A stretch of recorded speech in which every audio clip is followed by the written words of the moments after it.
Yo, Dust, get up here, bro. Drop the link. I forgot I didn't call on the roadcaster, bro. Get up here, Carrasco. Get up here. Damn, Carrasco, you was here at 7:22, bro. Duster, get up here, bro. You know, in life, guys, when you take the L in certain things in your life, it's really even more painful when the reason why you take the L on yourself is in, like, let's say 20 feet away from you. You can't help but look at it and look at it and look at it. One thing about me, I have been competitive in everything I do in my life, except one thing. You could take a guess what that is. And I admitted something last week and I meant it. I blame myself why I couldn't get the job done. And that's okay. You know, that's okay. I'll live. Know what I'm saying?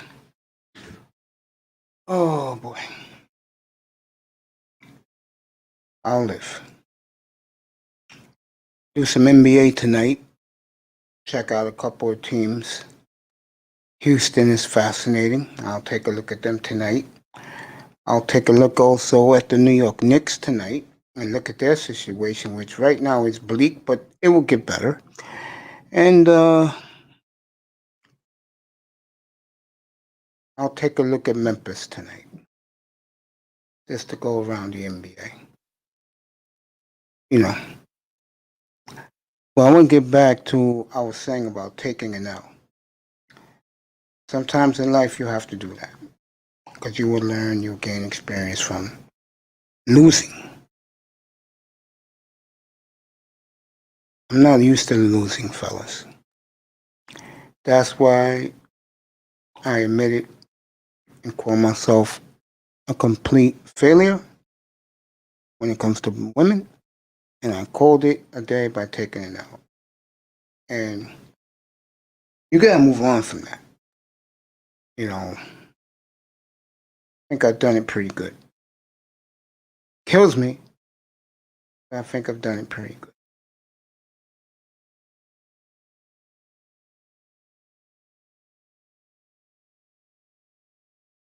You know, get some point spreads in there tonight. Put that up already. And we're gonna look at the NBA odds too. Matter of fact, let's do that right now. Let's take a look at the NBA odds. Oh boy, here we go.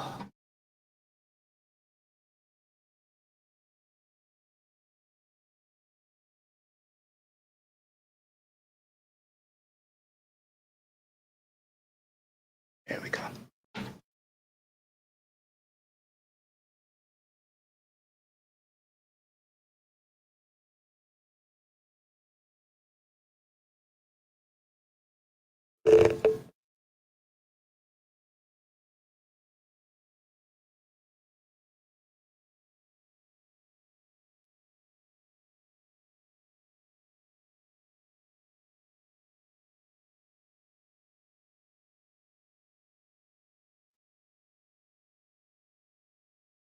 Popped up.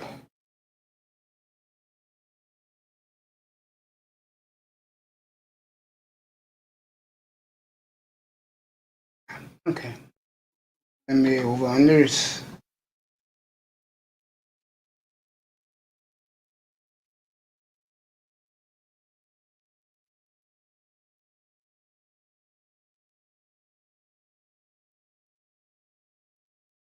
Oh, we got. Oh, this opening night. This is.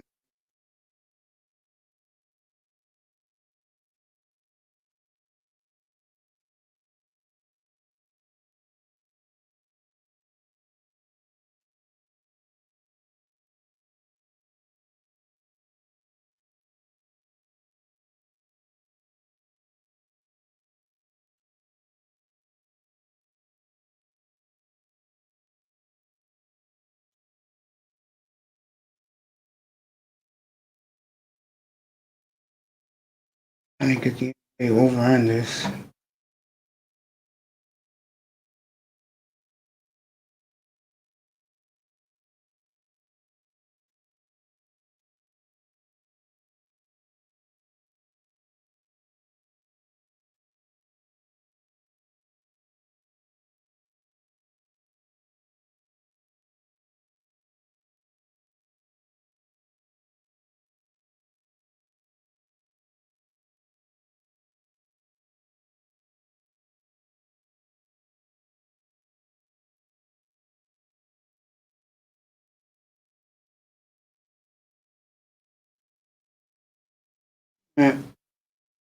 Hard to find over-unders in the NBA.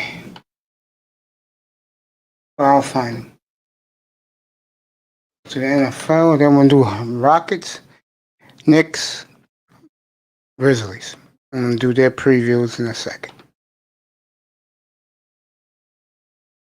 Big game is Sunday with Tampa Bay. It's 3 big games. Tampa Bay is hosting the Vikings. The Buccaneers are 6.5-point favorite. Right now, I like Minnesota to cover. Kansas City, Miami, 7.5. I'll leave that game alone. Indy and the Raiders, that's a tough one. That's a tough one. That's a real tough one. I'll come back to that on Sunday. Right now, Colts are a field goal favorite. Looking at the good games only. I don't count Atlanta. Washington is a 4. Is a field goal underdog against Frisco. That's the big game. And then the biggest game is 2 of them. Pittsburgh is at Orchard Park. They're favored by 2.5. Oh, did that change? Yeah, it did. Pittsburgh opened up as the favorite, but now Buffalo is 2.5. That is the Sunday night game in Orchard Park in Buffalo. And Baltimore and Cleveland, Ravens, after beating up on the hopeless Cowboys, is a point underdog. Point favorite, excuse me. Those are the big games. The other games don't matter.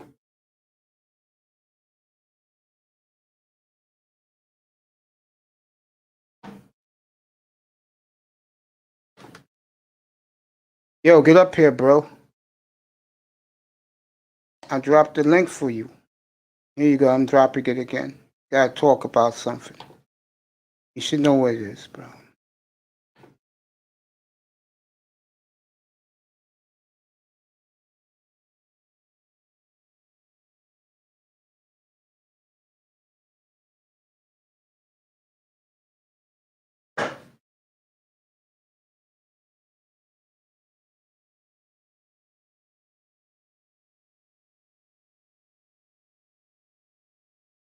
So, Dust, here we go. Get this started tonight. Be up here for a while tonight, so. What up, Jack? What's up, bro? What up, Jack? How you doing?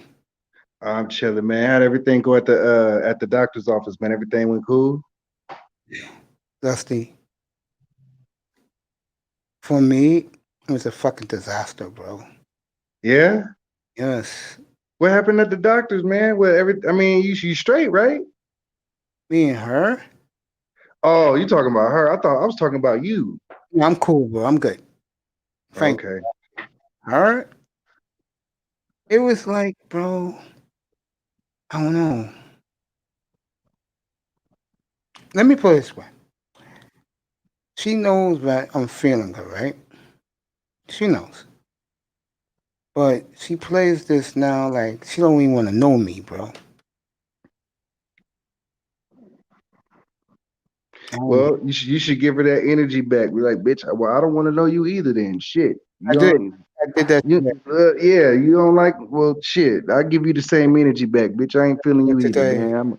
I'm kind of with my earbuds and I'm listening to my music. I'm listening to my game. I ain't got nothing to say to you. That's the right way to play it. Shit, fuck it. I mean, can't sweat that shit, man.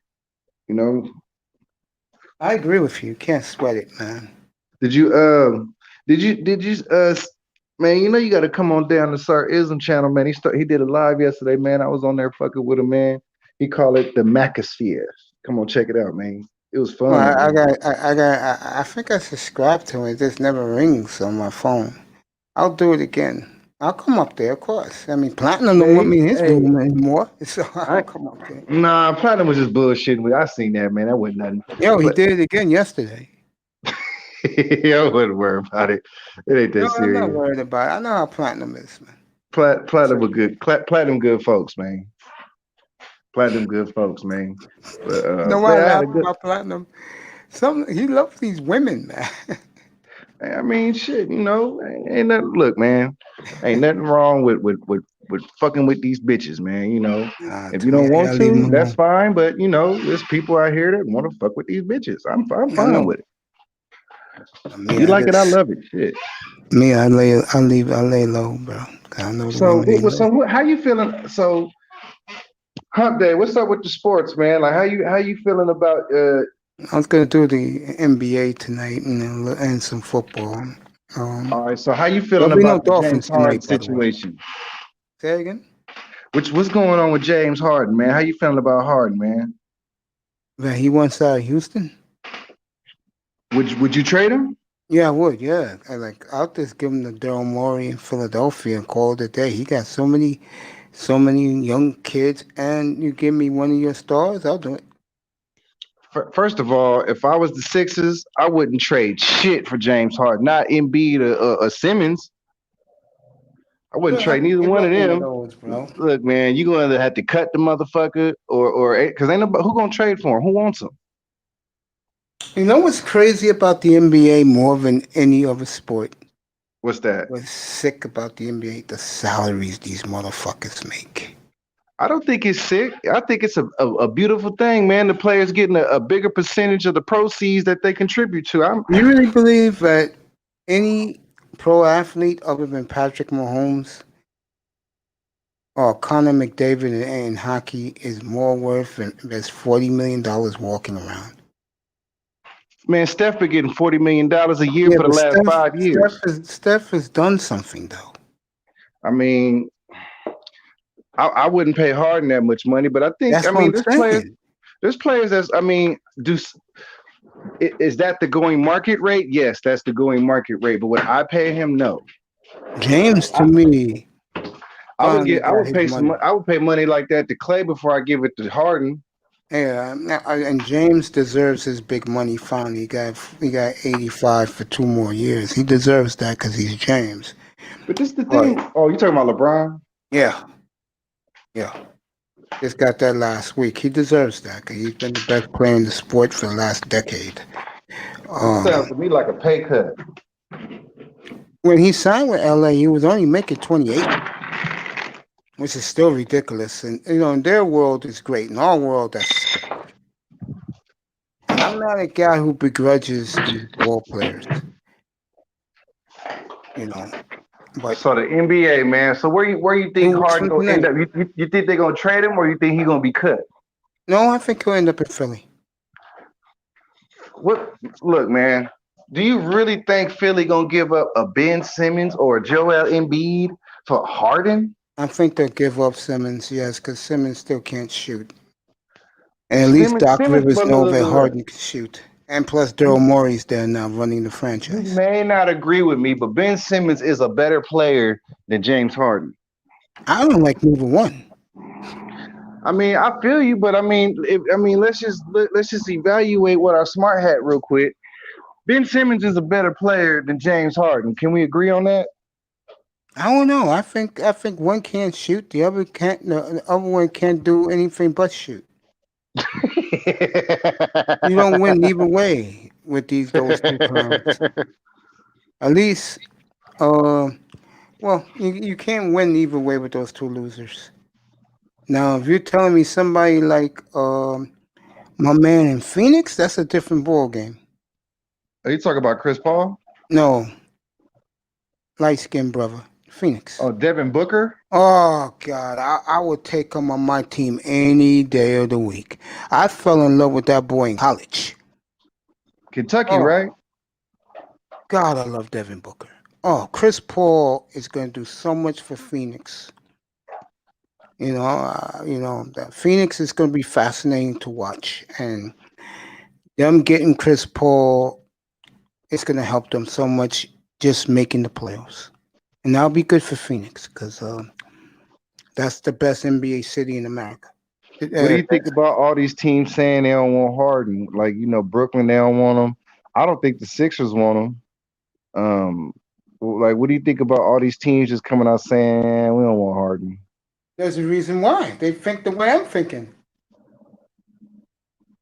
I mean, what does he do for me? And besides, put points on the board. And here's the funny thing about James Harden.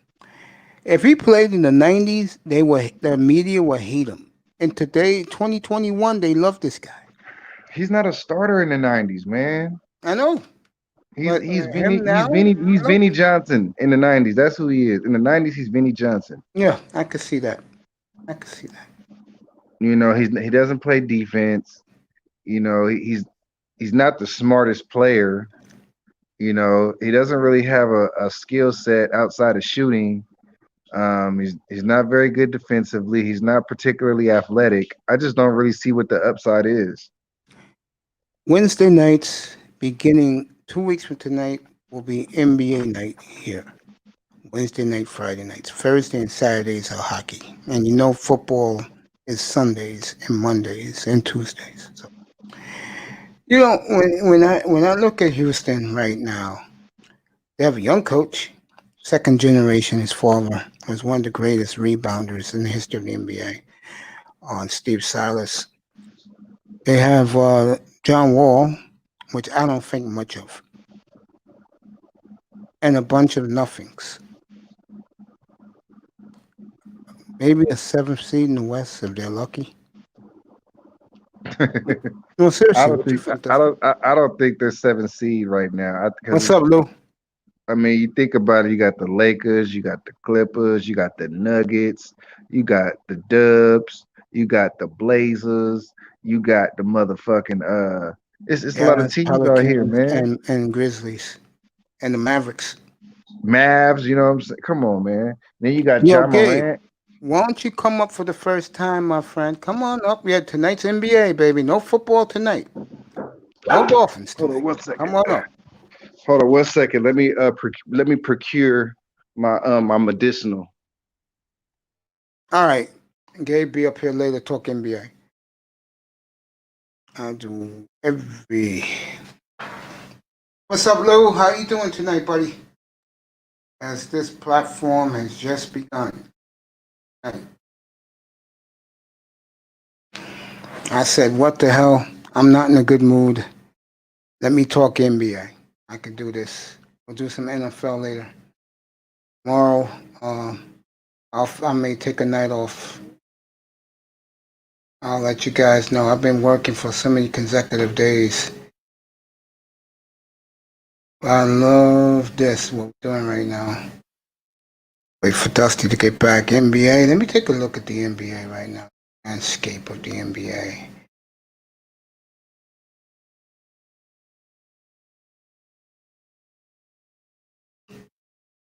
In 2 weeks, like I did football right now in the football contest, Golden Eagle and Evan Duncan are gonna have a clean sweep, and they're close to winning. And I have to maybe have to have a playoff game for those two.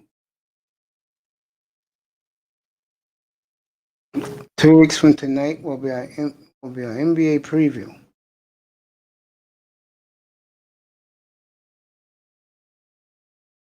I got the overs and the unders.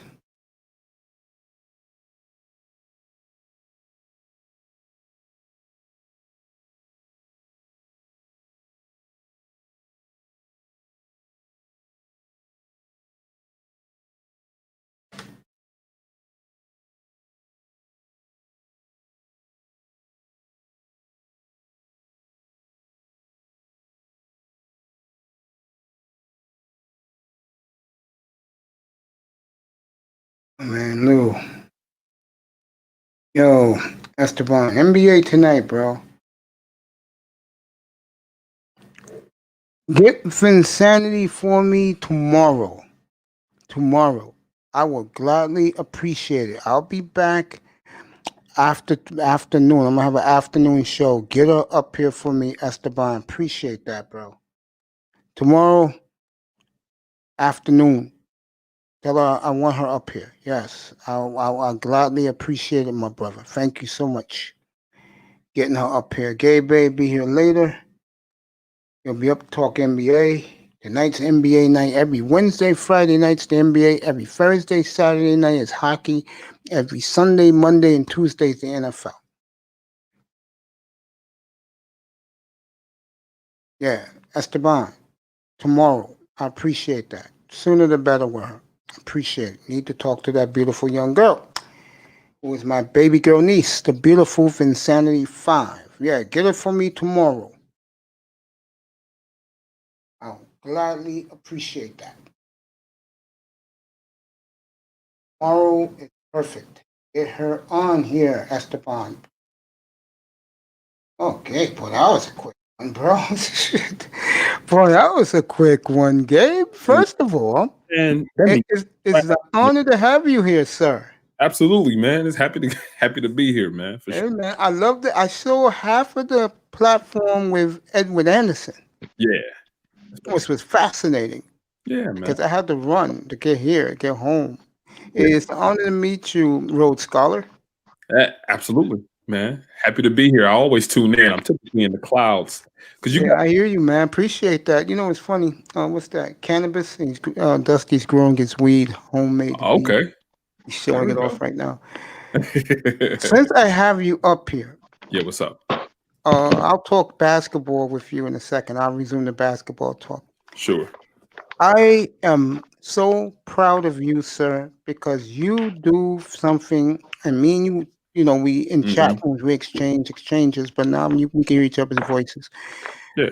I am very proud of you of the landscape you've laid out for your professional life, sir. Congratulations, and you Oh keep man, up the thank you, great work. man. I thank you, man. Yeah, definitely appreciate it, man. Especially hearing it from another brother. I hear it from like coworkers and peers within my industry, but typically nobody that looks like me. So I definitely appreciate it. For No, sure. because I'm not a hater, Yeah. and I admitted something up here last week when my buttons was pushed a little bit. Yeah. What's up, Nola Hustle? He said, Dusty, send him some weed, bro. Hey, I told him I ain't gonna lie, nigga, this shit fire. I sabotaged my own life, and Uh-oh. I could have been better at life. But I let my hang-ups eat me up instead of me making my life better.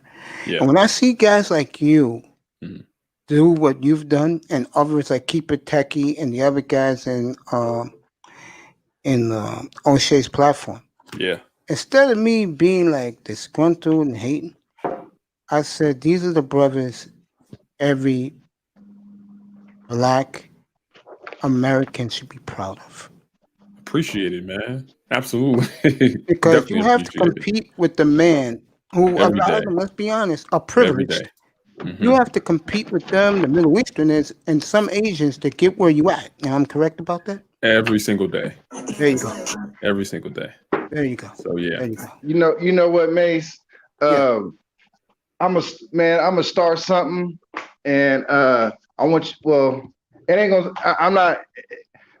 And we gonna start a project, man. Me and the players around here, man. We gonna start a project, man. And I'll let you know about it in the back chat. But it's something nice, man. You gonna like it. Yeah, my brother. She want to come up, come up. Nola, you want to come up to her? The link is coming. Yeah, Gabe. When I listen to you talk, and I listen to some of the other guys, and I had a young man up here Yeah. a couple of weeks ago, and he got to talk to Keep It Techy. Mm-hmm. And the young man always raves about it when me and him talk about, that part of his life. Right. Because he has his own business and he wants to. He didn't know the manosphere had brothers like you, Keep It Techy, and some of the other guys that are into your own businesses and your careers. He was shocked by that when I told him. Mm-hmm. No, he couldn't believe it. Yeah. You know what shocked me, Mace? I was What? on with Ism last night. We was in the Macosphere, you know what I'm talking about? Yeah. And Star P popped up, you know what I'm talking about? And I'm going to go right now. we be talking our little shit or whatever, man. And man, I was really impressed with this brother, man. Somebody called out Paper Check, man. This nigga pulled up his stock portfolio, man. Motherfucker had like 10, 15 stocks in that motherfucker. Dusty and Gabe, listen to him about to tell you. Yeah. Big time. What up, though, Star? I see you, nigga. What's my boy? I just mentioned him. Keep It Techy, Josh. No, not Keep It Techy. You don't know this kid. I test. Gabe, I had a show here one night. 4.5 hours. Nothing but investments. And these were the guys talking. all about business and investments. What I learned about this manosphere, and I said it before, there are a lot of smart brothers in this manosphere, man. Yeah. It's a shame, isn't it? It is, because I think that I don't think we really fully take advantage of the There you go. capability to collaborate. Like we don't come together that like very like at least outside of like panels and shows and whatnot. Because I think that just I don't know, it'd be like beef and people don't like this person and all that stuff. So I don't know why, but I think it is an opportunity. Because we got things called haters, man. It's true, bro. It's sad. You got these things that exist called haters, and they go through town and through life hating on people, and it's just a really sad thing because they're not happy in their life. Facts. There's a saying that I heard somebody say, and it says, "Hating hoes ain't happy, and happy hoes ain't hating." Yeah, because I think that one thing that we do is that we typically, and I think this is just men in general, when we come into contact with one another, it starts off with a comparison. We start by comparing our lives to somebody else's life. And if we see some gaps or something in somebody else's situation, then we want to, try to rank ourselves above them in some way, whether through arguing, shouting them down, or some physical flex. You're an embarrassment to our community.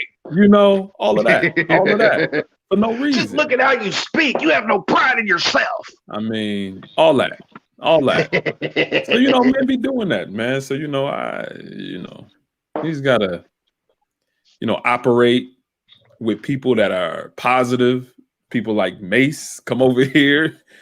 I'm good, Stardust. Come on, go ahead, Gabe. Hey, you know what I think, man? I think, and I'm not gonna encourage anybody to do something that they ain't about. But I think some of these people just need to relax a little bit. You know what I'm saying? Yeah. Like I agree. Like when you kick it with the fellas, man, fire up a cigar, man. Hit the blunt, nigga. Have a drink, nigga. I think the problem is, Dusty, and Gabe will agree with this because Gabe is around. Yeah. Your problem is you have too many power clicks in the manosphere. Yeah. That's a major problem. Well, we got ours now. It's called the Macosphere. Esteban, tell her perfect. I'll give her own platform. I'll give her own platform tomorrow afternoon. Tough Insanity, no problem. Tell her 4 o'clock, 4:30. I'll be here. That's what we had to start our shit, man. It's the Macosphere, man. The nigga is a man. He put in the hard work. It started something beautiful, man. The Max players showed up. You know what I'm saying? And if you ain't a Mac, you still welcome. You know what I'm saying? We don't want to exclude nobody. We don't want to kill the Pookies. We don't want to kill the Ray Rays. We don't hate the bitches over here. That's crazy. We don't hate women. You know what I'm saying? We love y'all, and we want to. Matter of fact, somebody came with an idea. I want to start a program where we all help incels get laid, nigga. I'm gonna leave that alone, man. I'm gonna leave that alone, bro. But getting back to we gonna start like we gonna show our work, man. Getting back to but we're gonna send you some in the mail, niggas. The mail or the prison. Back to I was saying about with Gabe about the sadness of men giving out information. Who's my guy? SubZero. Oh yeah, was SubZero offering 3639. Yep. Courses for $300, and no one took it. He said. Courses for what? SQL database development and building and business intelligence. So it's like a little back-end database programming language that he was teaching people. He hooked you up with a job starting at what, about 60,000? I mean, this ain't the audience to really advertise something like that. I'm just keeping it real. I mean, there's more. There's other audiences that'll give you a higher conversion rate than this one. So what you mean by audience? Like YouTube or just like? I'm just saying it like this space right here. You selling that shit, man. Like I'm sure that there's value in it because I don't know it. You know what I'm saying? But at the same time, like you coming around here, man, motherfuckers don't care about that shit, man. Like that's a sad problem. Some don't care. Motherfuckers don't care about no class on how to code. It's like, nigga, like people just don't care like that because it's like this the thing, man. A lot of people they selling shit, but they're not adding necessarily value into people's lives. And I'm not saying that don't add value because learning how to code is definitely a value attached to it. But at the same time, why not have like a sample class? You know what I'm saying? Like, oh man, this is the one class we're gonna let you watch, and if you want to keep on, come to udemy.com and purchase the course. But $300, I mean, shit. Like, why would I go to you and not Udemy? All right. So do you go to Udemy to learn those languages? I'm not saying I should, and I'm not saying we shouldn't. What I'm saying is like a lot of people, they only think about what they want. I want to make money, so I'm going to sell how to knock a chick one-on-one. I want money, so I'm going to sell my book, How to Knock a Chick Part 2. I want money, so I'm going to sell 10 things to watch out. Like, to me, that's just like you're a merchant. You're not really an arbiter of information. You're a merchant. Gabe, let me ask you a question. Yeah. If you say you are, I'll use an older gentleman than me. Sure. Let's say you're a 56-year-old man. Okay. And you know the COVID has had you forced out of your job, and SubZero is offering that. If you was a guy that age, you take it. Absolutely. There you go. If I didn't see any other opportunities, I would definitely go in that direction, because one is that, and I think the SubZero can probably attest to it too, is that you can do what you're doing right from the comfort of your own home in front of your computer. So a lot of times, with older gentlemen like those 50s and 60s or so, or even beyond that, right? I mean, travel, you got to be in the office, you got to deal with transportation and everything into there, or you might have to move, right? Yeah. Where with the skills that SubZero was talking about, those are skills that you can do from home. So, that can alleviate a lot of those issues with getting into the office and dealing with the office politics. So if I was like 56, 57, 58, and I didn't see any other opportunities, I would definitely go in that direction. Yep, I would. Yeah. And it's learnable, man. It's not something that's super duper difficult. I would say that starting off, just building the fundamentals and then building up to whatever point. And then he does a lot of hand holding in it too, right? He gives you kind of the shortcuts, right? So I think that's something that's valuable about it too. Yeah, because it's funny because I'm here with the great Gabe A. It's funny because now look at a lot of these men, especially young black men, that are doing nothing. Yeah. These men like you, brilliant black minds who've achieved something that, and I hate to say what I'm about to say. Yeah.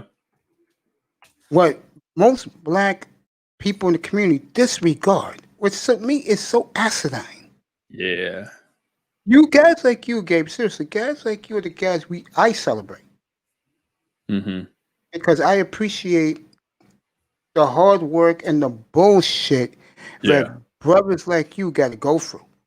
Let me tell you a little bit even about my life, man. Like, so in my family, so I grew up pretty much single mother family, single mother household and whatnot. My parents got divorced early when I was like 3 or 4. So I grew up primarily around my uncles as male figures, and they were always there, and my older brother. But there was a high emphasis on that of working with your hands, right? If you're not being because they're all carpenters and they kind of do like work with their hands, or plumbers. So they would very much so encourage that. Or if you're not working with your hands, you need to be playing a sport. Because my brother played D1 basketball like in college, and he went overseas and played in Indonesia. So that was like the standard of success in my family. Right. So when I came through, right, talking about some math and engineering and all this, right, it was never supported, ever supported. I was in the marching band in high school and everything, man. Like I still play in gig a little bit. I heard you can play some, but let me ask you a question about that. Yeah. How did it feel back when you was 14, 15, 16, you was in the band in high school. Yeah. You was doing the things that you was planning to do with your life. And you was totally ignored. Oh man, it was just like I felt isolated a bit, right? Yeah. I didn't feel as if I was what I was doing was encouraged or even understood. Yeah. Because after a certain amount of time, especially in my high school had they had majors, really, right? Specialties. So mine was engineering manufacturing in high school. So I was taking advanced math like calculus 1, calculus 2, algebra, and trigonometry. So and my mother is a nurse. After a while, my mother couldn't help me anymore with math at all. She couldn't help me. So not only was it not really supported, but it really wasn't understood. And nobody could really help me. So I just had to just, put my head down and make it do what it do. Yeah, pretty man. much. So Because in my family, mhm. not my immediate, but my cousins and stuff, that side of the family, Yeah. we don't get along at all. Yeah. And most of them act bougie. You know what I'm saying? Yep. Mm-hmm. And I'm the type that I'm your regular everyday dude. Yeah. I'm not bougie. I don't think I'm better than someone, Yep. And I went on to do maintenance. Mm-hmm. And right now I'm studying to be a chaplain. Oh, dope. Yeah, man. Okay. Remember I told you that in the chat room, I think back so. then. Yeah. Yeah, I told Yeah. you I was studying to be that. And Mhm. as crazy as it may sound to you, I wanted to be a priest. Yeah. And I was 17 years old. And then I made the wrong choice. I said, let me live a normal life. Yeah. Well, I've lived a life like a monk. So I should have been a priest when I get going. Yeah. Well, There are a lot of the chaplain. opportunities in priesthood and chaplaincy, Oh, man. like in prisons and in hospitals and all different types of organizations and places. But Yeah, I yeah. did a couple of hospital gigs, like to learn how to be one, training and Yeah. stuff. It's very cool, but the Mhm. toughest part is dealing with families when they're going to lose a loved one. That's pretty Yeah. hard. Yep. When someone gets into a tragic accident, Mhm. the family is very hysterical, got to calm them down, let them know that God's here for them no matter which way it goes. Yeah. You really But yeah, gotta. man, Mhm. you told a story. You was Yep. talking today on Edward Anderson Mhm. about the women, the 9s, Mhm. the 10s, and I had to go when you guys was getting to the good part of that stuff. I'm curious. Yeah. A guy like you, Mhm. what would you rate your wife? It's I not what don't you know, think. man. Let me see. It's your wife, bro. I'm just I'm curious because I'm gonna say She something. attend to me, man. Straight up. Like that's my lady. Yeah, because see, Yeah, I don't mind sharing. I was But you talking to Dusty. uh I was talking to Dusty last week, and I said yeah, something in here to the panel. Beauty is in the eye of the beholder. It's more I than think what so. guys think. Mm-hmm. I can share. I And got it up on my Instagram right now. So, be your own judge. This you is like me what and you the like. wife. Yeah, you like Yeah. what you like. I like what I like. Yeah. But the way Edward Anderson and BGS was going in today. Yeah, there you go. I Yeah. saw that picture before. Very Yeah, beautiful man. picture, man. It's me and the lady. See, a She in the guy other like room. you, I'm looking at your style. Man, I just be Okay. up. And the Mhm. style is sharp. But you know what that style tells me? What's that? You got a powerful position, bro. Mm-hmm. You can Seriously. say that. Yeah. Because see, a guy like me, Mm-hmm. my like what I will put out to the public is Yeah. me wearing some nice jeans, some all white Air Maxes and a dress shirt. But Yeah. that's not the way you dress when you have, let's just say, your position in your profession. Right. I'm looking at that. I can tell. You live in a nice suburban home. No, I You live in an drive, apartment. yeah. You got a nice. But yeah. You drive a nice car. Nope. I drive a '06 Ford Escape. Oh, come on, you're killing me, man. Keep going. Keep going. All right, I'll leave it at that. But your clothes tell me that you. Yeah. The point I'm making is that you have class game. I think so. That's But what at I'm the trying same to tell you. time, I'm definitely a simple guy, right? That's I'm what I mean. very Yeah. much so down to earth. So like even what you see in my profile picture here, like it's just I don't know. I think I got that from JCPenney or something. Just a little suit or whatever. Like I don't spend exorbitant amounts of money on like clothing or something. Yeah. Because I'm more practical than anything else. But Yeah, man, I just like to be down to earth. Now, when I go out, I'll put something on, but if I'm not, I'm just chilling, man.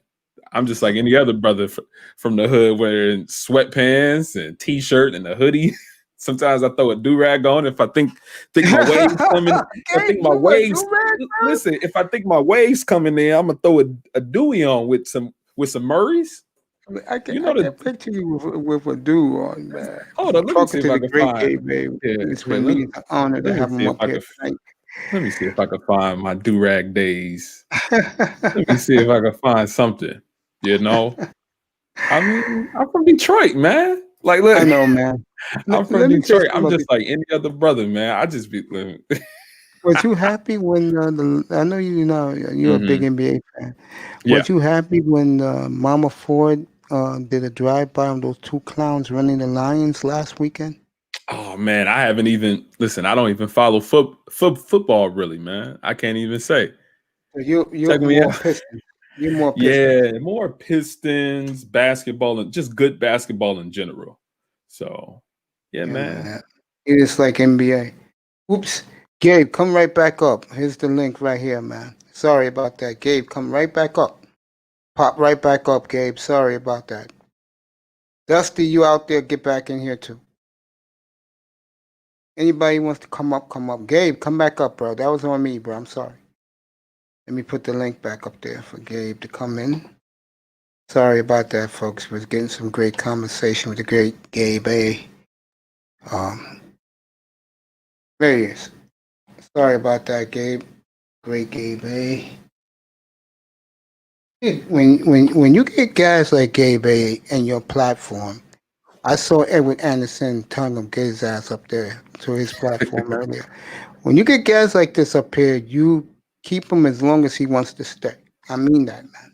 I appreciate it, man. Brothers like you, Techy. I mean, when I had Techy up here that night, and that young man soaked up the knowledge, and he asked me for him the other night, I said, I'll get him back up here for you. Yeah. Anytime, man. If you see me in passing, just be like, hey, come on over. I'm doing a stream. I'll try to jump on if I have to have time for sure. Yeah, man. You're always welcome here, man. You're one of my favorite people, man. Absolutely. You too, man. And definitely just like even the support and the positive. Like, this is a space where, anything goes. It can sometimes be battle royale or the I had one of those yesterday, bro. I had a hottie in the chat room yesterday afternoon, bro. Never seen her before. And when the guys were fighting, she was turned off by it, bro. Yeah, and that hurts, man. I need as many to get my mind at ease. Female supporters I can get. Bap supposed to be here a little later. I can't wait. Bap is cool. I think she's in tech too. She's in some discipline of information technology. Really? I think so. I think I remember her telling me that. So make sure to ask her when she comes. I will. Me and Bap have a little mutual admiration going towards each other. Yeah, she's super she'll cool. come in after the Sister George show. I was watching a little bit like that before I popped up. She's being there bothering dudes. It'd be funny, man. I like Bap. She's cool. I was laughing. She was doing that tonight. Yeah. Getting back to the NBA, since you like the NBA, because that's what I'm going to do tonight. Every Wednesday, Friday is NBA night in here. Oh, perfect, man. I come through because it's starting up, right? Friday, preseason. In 2 weeks, preseason's this week.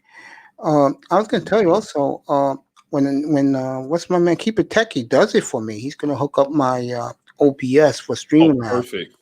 And like what Ty City does for the news, like when you showing you the riots, highlights. I'm going to be doing live NBA games behind me. Oh, dope. So that would be dope. Yeah, I'll get you to every city. Yeah. And, and you guys can watch the game behind me. If there's a game that's tight late, I'll get us there and I'll put it up and you guys can watch it with me. I'll make sure to keep on tuning in. Yeah, that's the purpose of getting this channel, my friend. Putting it up. Absolutely. Entertaining the brothers. I'm serious. I hate the NBA. And I told guys this, I don't like it no more because it's more about stars, not teams. Yeah. And your Pistons team was the last great team to win a title, by the way. Man, those 04, pretty much 04 through what, 06? Yeah. They were still great the next couple. Love those teams, man, with Mason. They made it. Yep. So starting five, right? Billup. Oh, God. Rip Hamilton. Yeah, no football tonight, bro. This is all NBA and San Antonio. I don't know. I don't see them. I don't know about San I used to Antonio. love those San Antonio teams too, even when they were going up against the Pistons. I mean, just the way that they play. They Fins up, play baby, right. basketball. They play Insanity basketball. tomorrow, by the way, Ian. Go ahead, Gabe. And I was gonna say that those San Antonio teams, they played basketball. I mean, they were amazing. They played. I mean, even when Ginobili and Tony Parker were towards the end of their careers, it was still very solid basketball that squad was playing. That Piston team. Yep. Will always be in my heart. You know why? Yeah. They gave away that final because how the hell, 5, yep. with seconds left in Game 5, Rasheed Wallace left Robert Horry open. He did that with Sean Elliott. Why you think he did that? Has he ever did an interview? Brain dead, bro. That's why she's brain dead, bro. Yeah, she is all about the weed, bro. Met him a couple of times. I used to live out in Portland, bro. Okay, yeah. Oh, you met him in his prime. Yeah, or post career. The what you call it? Yeah, yeah, man. What you call that team?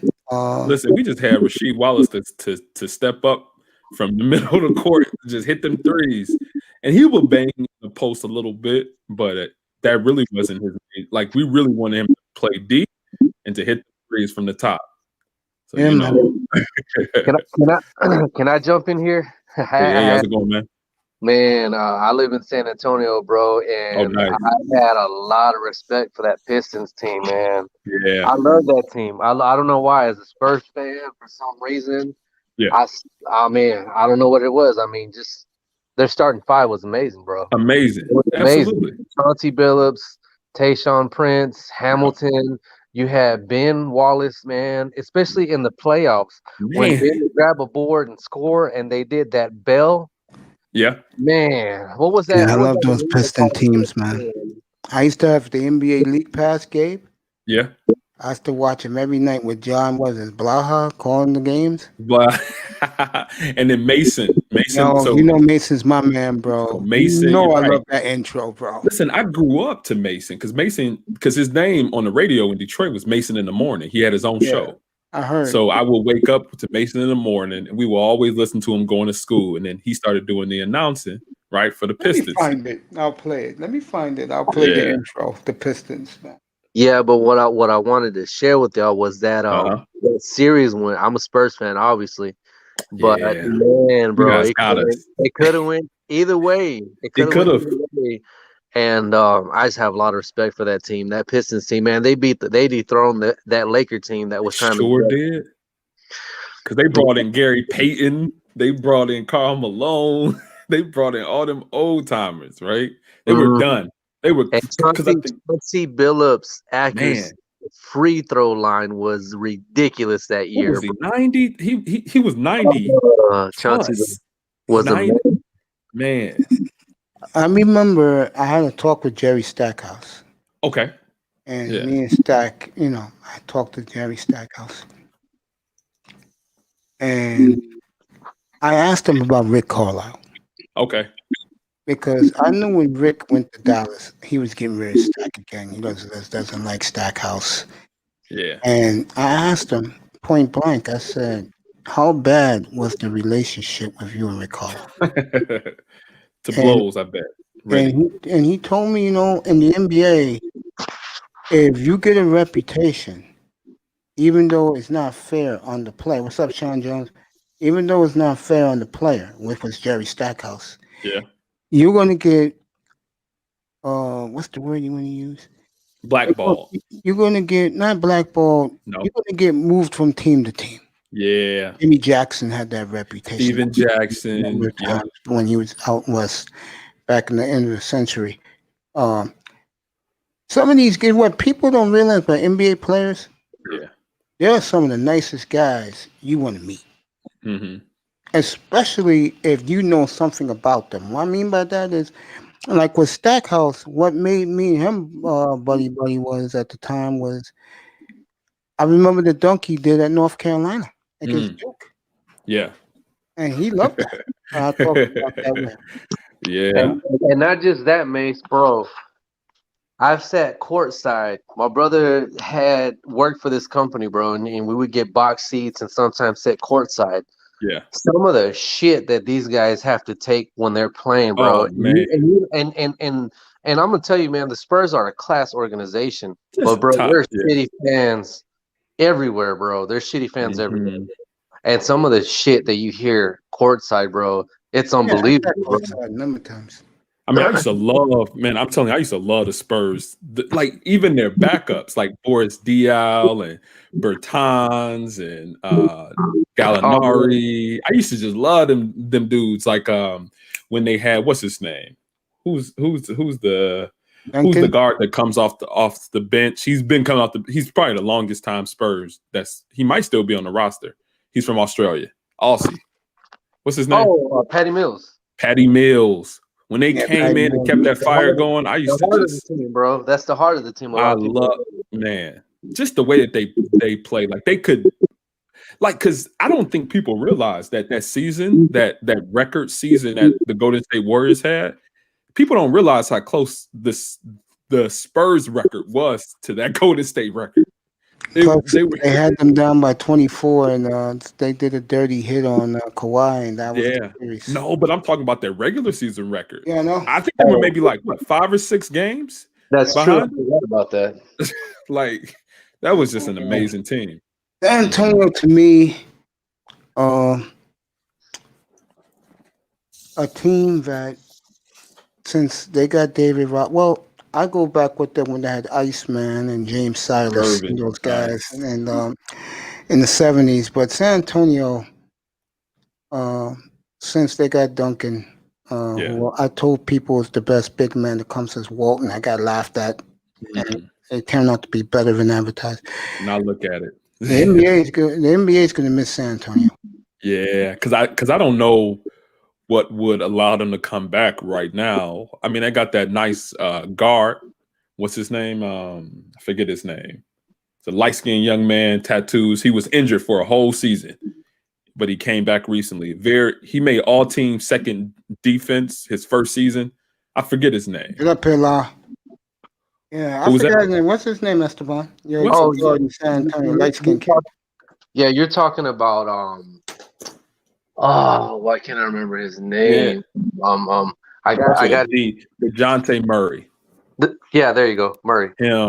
Murray is nice, but I don't know if it's upside in this current NBA, right? And of course they got go ahead. Get up here.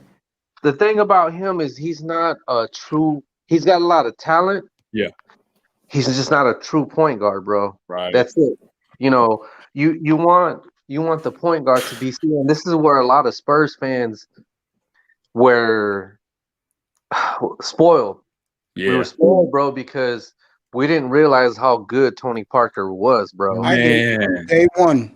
He was a floor general. He was a floor general, bro. I think he's a first ballot Hall of Famer. When I think my eyes on him, I said this kid is special. I think he's first ballot, honestly. Yeah, I said that the other night. I got destroyed up here. Man. Really? Oh, I said Parker and Ginobili are Hall of Fame locks. Yes. Yep. Tony Parker was a floor general. He took shots when he needed to, and getting through traffic, finishing at the basket. I don't care if he's not dunking, but in our time when we were champions, the stuff that he did for us was just consistent. That little twirl in that. Yeah. I love it. I love. I'm sorry. Go ahead. Yeah. Oh yeah, man. That was a beautiful shot, man. Every time. Just that's what the Spurs are missing right now is a true point guard, because they actually have skilled players, right? But you have to have that floor general. It's just like in the NFL, you gotta have a quarterback. And we're Dolphin fans, man. So me and Mesa, I don't know exactly who you root for, but we finally got a quarterback. We got Tua, and it's just something that's the brain of your team. That's the position that requires a lot of responsibility, man. Yeah. And to find a guy that can do that, it's I mean, even now, man, I'm looking at you guys' roster for next season, right? DeJounte Murray, you guys got Lonnie Walker, another nice guard. Patty Mills, of course. Derek White, another good guard, big guard. Esteban, but NBA tonight, bro. No football. But it's Oh yeah, all NBA. Yeah, but I was gonna say, but I don't see that guard position really. I don't see anybody that can really make a difference.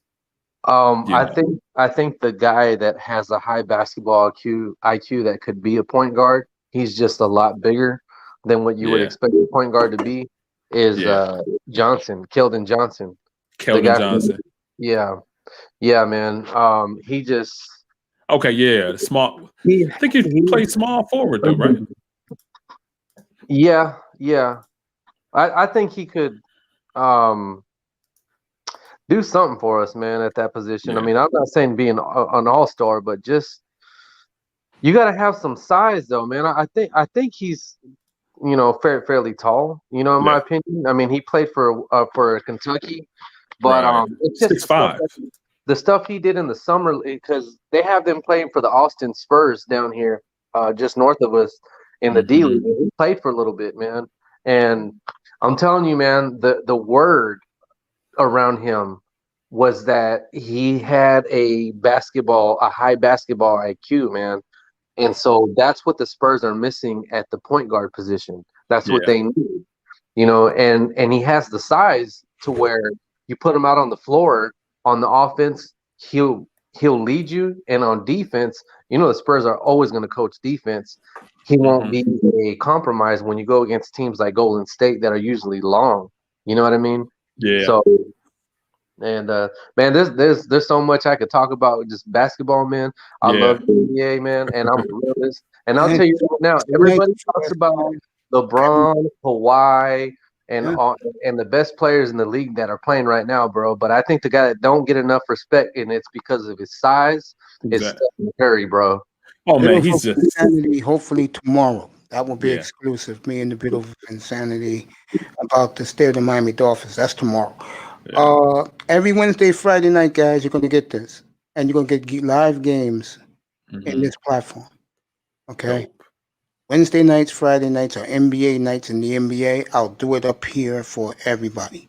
Okay? If you love basketball, you come here. Mace, when every Wednesday and Friday nights in 2 weeks. I'm going to do it again. I'm going to do it Friday night again. We got Portland and Sacramento tomorrow night. Friday night live. I'll check in the night game for you. Yeah. Try to work the system a little bit. So if you guys like the NBA, Wednesday and Friday nights is here. What's up, Lon? Hey, Mace, I got to jump down. Mace, I got a phone call to make. I'm getting an important phone call. Man. Hey, Gabe, I love you. Gabe, don't leave. Gabe, don't leave. I'm going to come right back up, man. All right, take your time. I'm here till like 2 a.m. I'm going to come right back up after this call. All right, Laura? Okay, I'm going to come right back up. Esteban, go ahead, bro. What you guys say, Esteban? Yeah, man. I heard that you guys were talking about the fight, man. About the Spence fight. I showed that fight here Saturday night. Yeah, it did, man. Hey, yo, listen. It was lit over here. I dropped a little link where everybody could watch the fight on the free, bro. And guys was watching it at their house on their laptop, on the big screen TVs or whatever, right? And Mace was doing the commentary on it, man. We had a good time Saturday night over here, bro. Yes, we did. Good man, can I tell you something about this dude, man? Errol Spence, bro. I don't know where you're from, Mace, but I live in Texas, so I live in New York. Okay, I follow him because he's a native Texan, bro. And I like him, but I love him now because, bro, to come out of that accident, get thrown from that car, and come back and beat somebody like Garcia the way he did, like he shut him out. I think honestly, you could give Garcia maybe the last round, bro. That's about it, man. It was a clean shutout. His jab was beautiful. His shots were precise and power shots. Bro, man, I got a lot of respect for him, a lot of love for the dude. I couldn't tell you about Spence. All I did, Esteban, is I did my brothers a favor, and they wanted to see the fight, and I put it up for them. Thanks to law. Let me share something with you, bro. I was in a car accident where we rolled 8 times, man, and it took a lot to overcome that. My shoulders were jacked, bro. Like I had to do a lot of rehab, like swimming. Yeah, man. So I know what it's like to go through something like that. And so I hadn't seen the accident until the day of the fight. And then like to see his face, how beat he was, man, that was me. Hey, yo, I had that kind of an accident, bro, and so to see that he overcame that stuff, man, he's just a good story, bro. He is, man. He's a good dude, man. So he's definitely somebody you can cheer for. So got a lot of respect for the dude. Love the dude. I mean, I don't know what more can you say, man. I'm on that bandwagon, and I hope he beats Crawford, bro. But Hey, check this out. What Errol Spence did is he had a fucking lottery ticket that won in his back pocket because he wasn't supposed to be able to walk away from that accident. I mean, what's up, bro? Go Magic. And to come back within a year of that accident and come back and win and defend your title, bro, that was a lottery ticket that was punched because he was not supposed to be able to walk back from that. No way possible. So I give him all the props. But you know what? That's a Texas brother. And somehow, man, I want to talk to you, boy, Sicebud, one day, Mace, because thing is, that's a Dallas brother. I'm a Houston brother. I love the Charlos. I want to know why those boys won't even think about getting in the same ring at the same time. Is it the Texas love? Is it the same trainer? Or what's going on? I want to talk to Sicebud about that little dynamic. I know you might not know about that right now, Mace, because you don't follow boxing. But if you get your boxing guy up here ever again, I want to. That's why. Hey guys, whenever the big fight comes on, I'll have it up here. You know that. It's not a problem. Mace. I hear you, Mace. Hey, so Mace, I see your boy up here. He's a Dolphins fan, right? Yeah, but I'm doing NBA tonight, Law. No, we can talk about NBA, but he did bring the Dolphins up a second ago, and I will roast you motherfuckers anytime I get a chance to, bro. Go ahead, Law. Okay, Mace, I'm telling you, if you get that linebacker out of it's Penn State, right? Yeah. If you get that linebacker, he's going to be hurt the first day of training camp.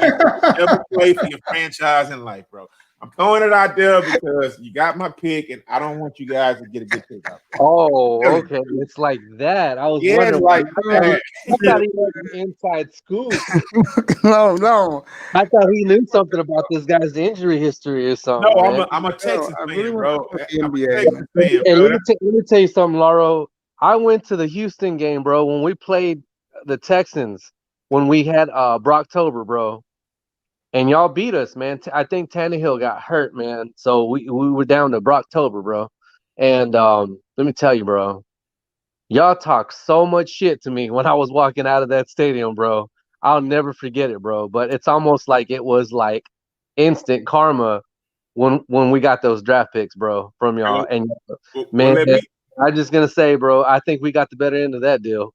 You guys did, but let me tell you something. The best time I ever had in my life at a tailgate experience, because you know what, bro? When the Houston Texans travel, and one day I'm just gonna start putting my avatars up, to show the pictures, Mace. Look, I remember Jarvis Landry roasting us in 2000 and what? Was that 15? That's 2015.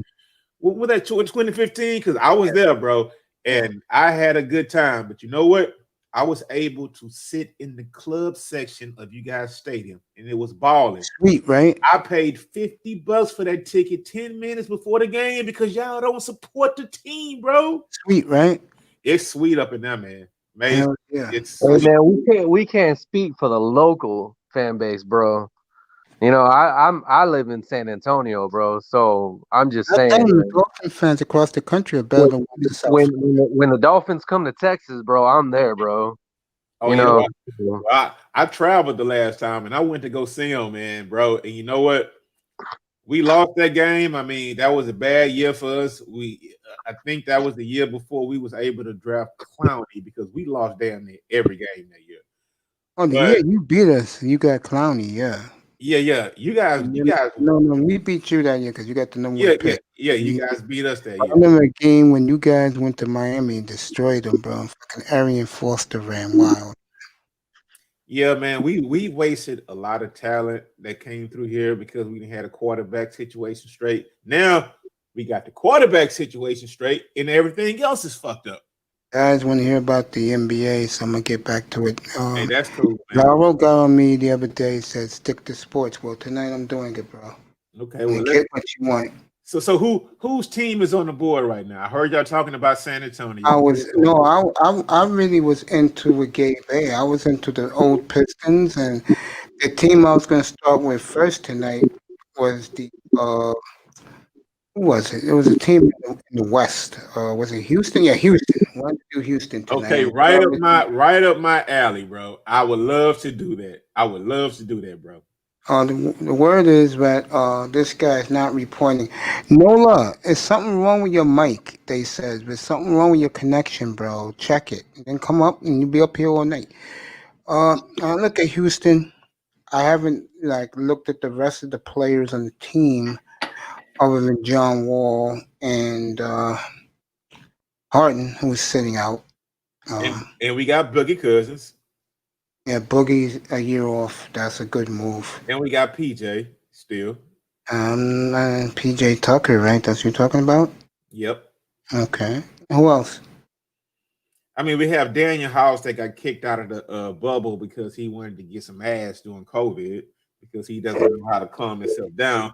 That guy is a nice piece. We have a guy named Ben McLemore. We have a couple. Yeah, I know McLemore. He used to be in Sacramento. We have a couple of rookies, Mace. If you ever look up a guy named Jayshawn Tate, I think that's how you pronounce it because you can never tell about what women call their kids these days. But I think his name is Jayshawn Tate. Bro, he is a highlight reel waiting to happen. He looks like a 6'4" Nate Robinson because he's like compact. He can jump out the gym. He has a lot of upside and potential. I mean, the thing is, it's a potential that if James would just get his act right and say, stay here, and if John Wall, Boogie Cousins can stay healthy, this might be the best team he's ever played on.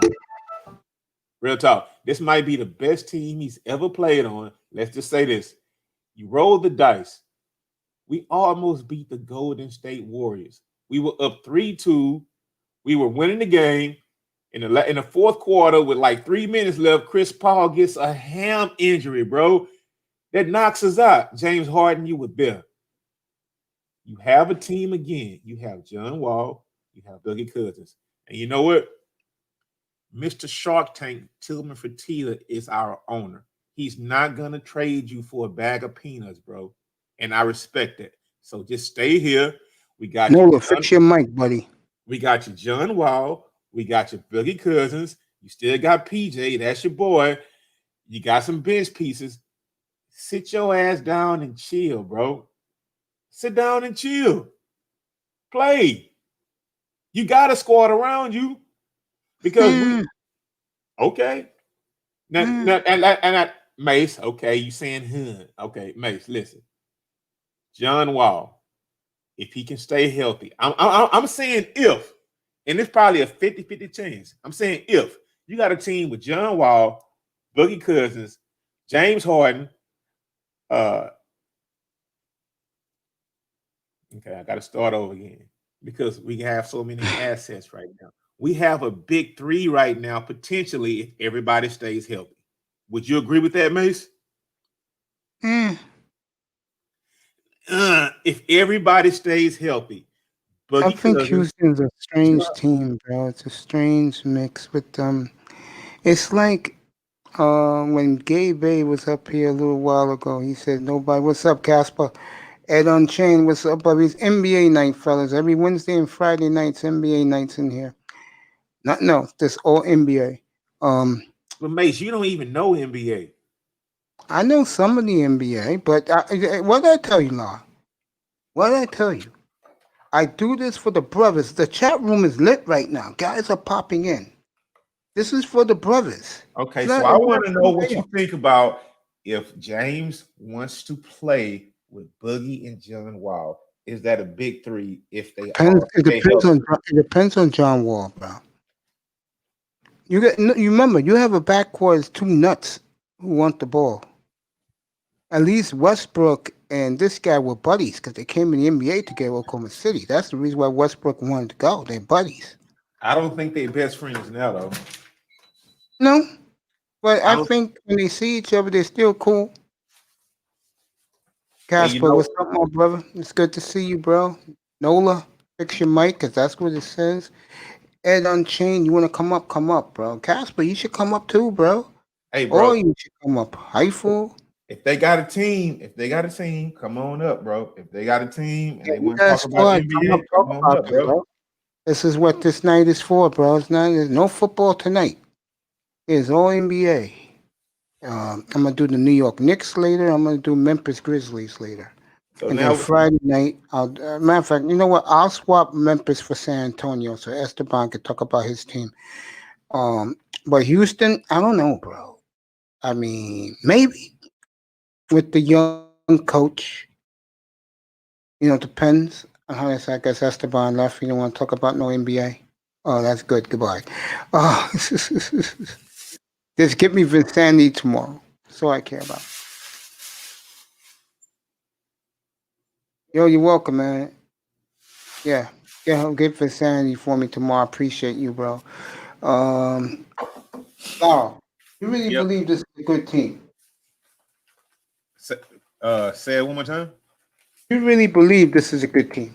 No, I didn't say that. I said potentially if he decides to stop being butthurt and if he decides to stay here with Boogie and John Wall, two all NBA players that have had unlucky health issues.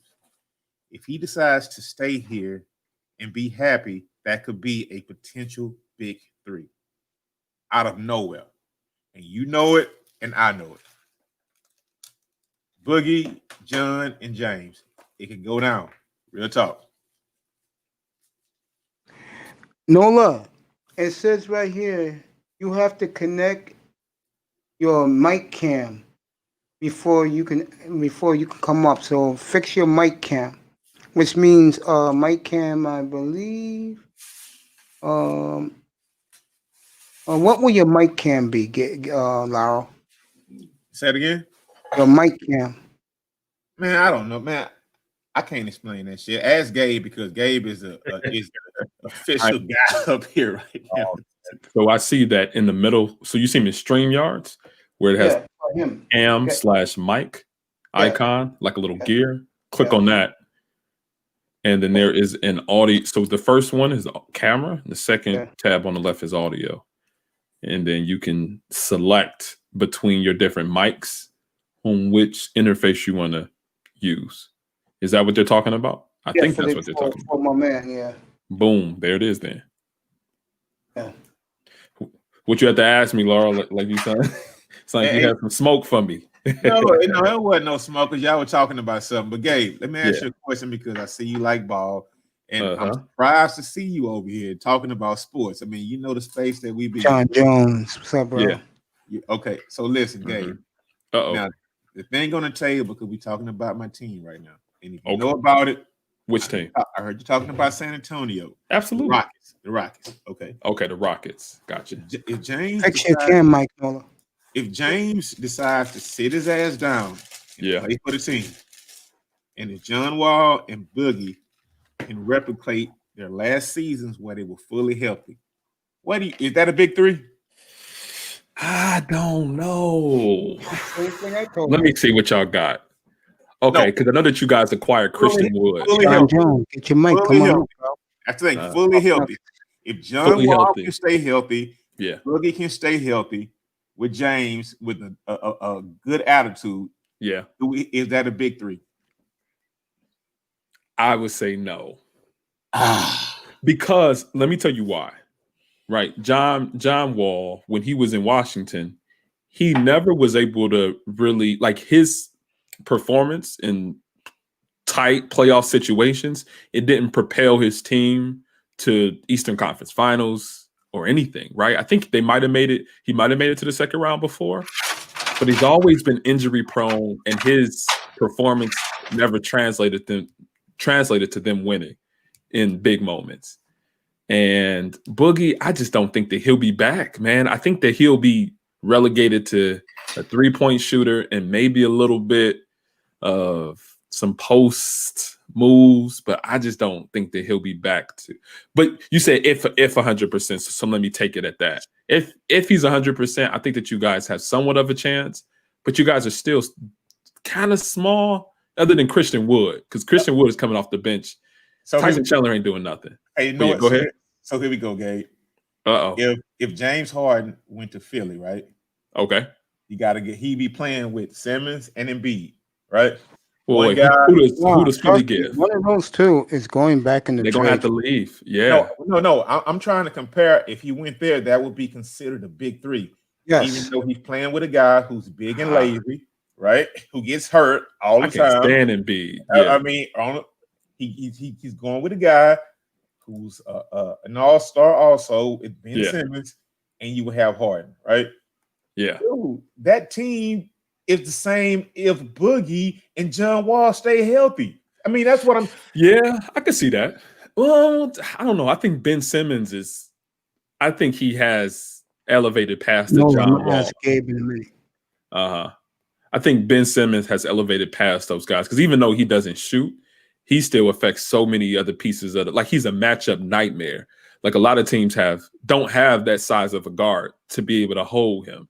Right, that whole squad is big.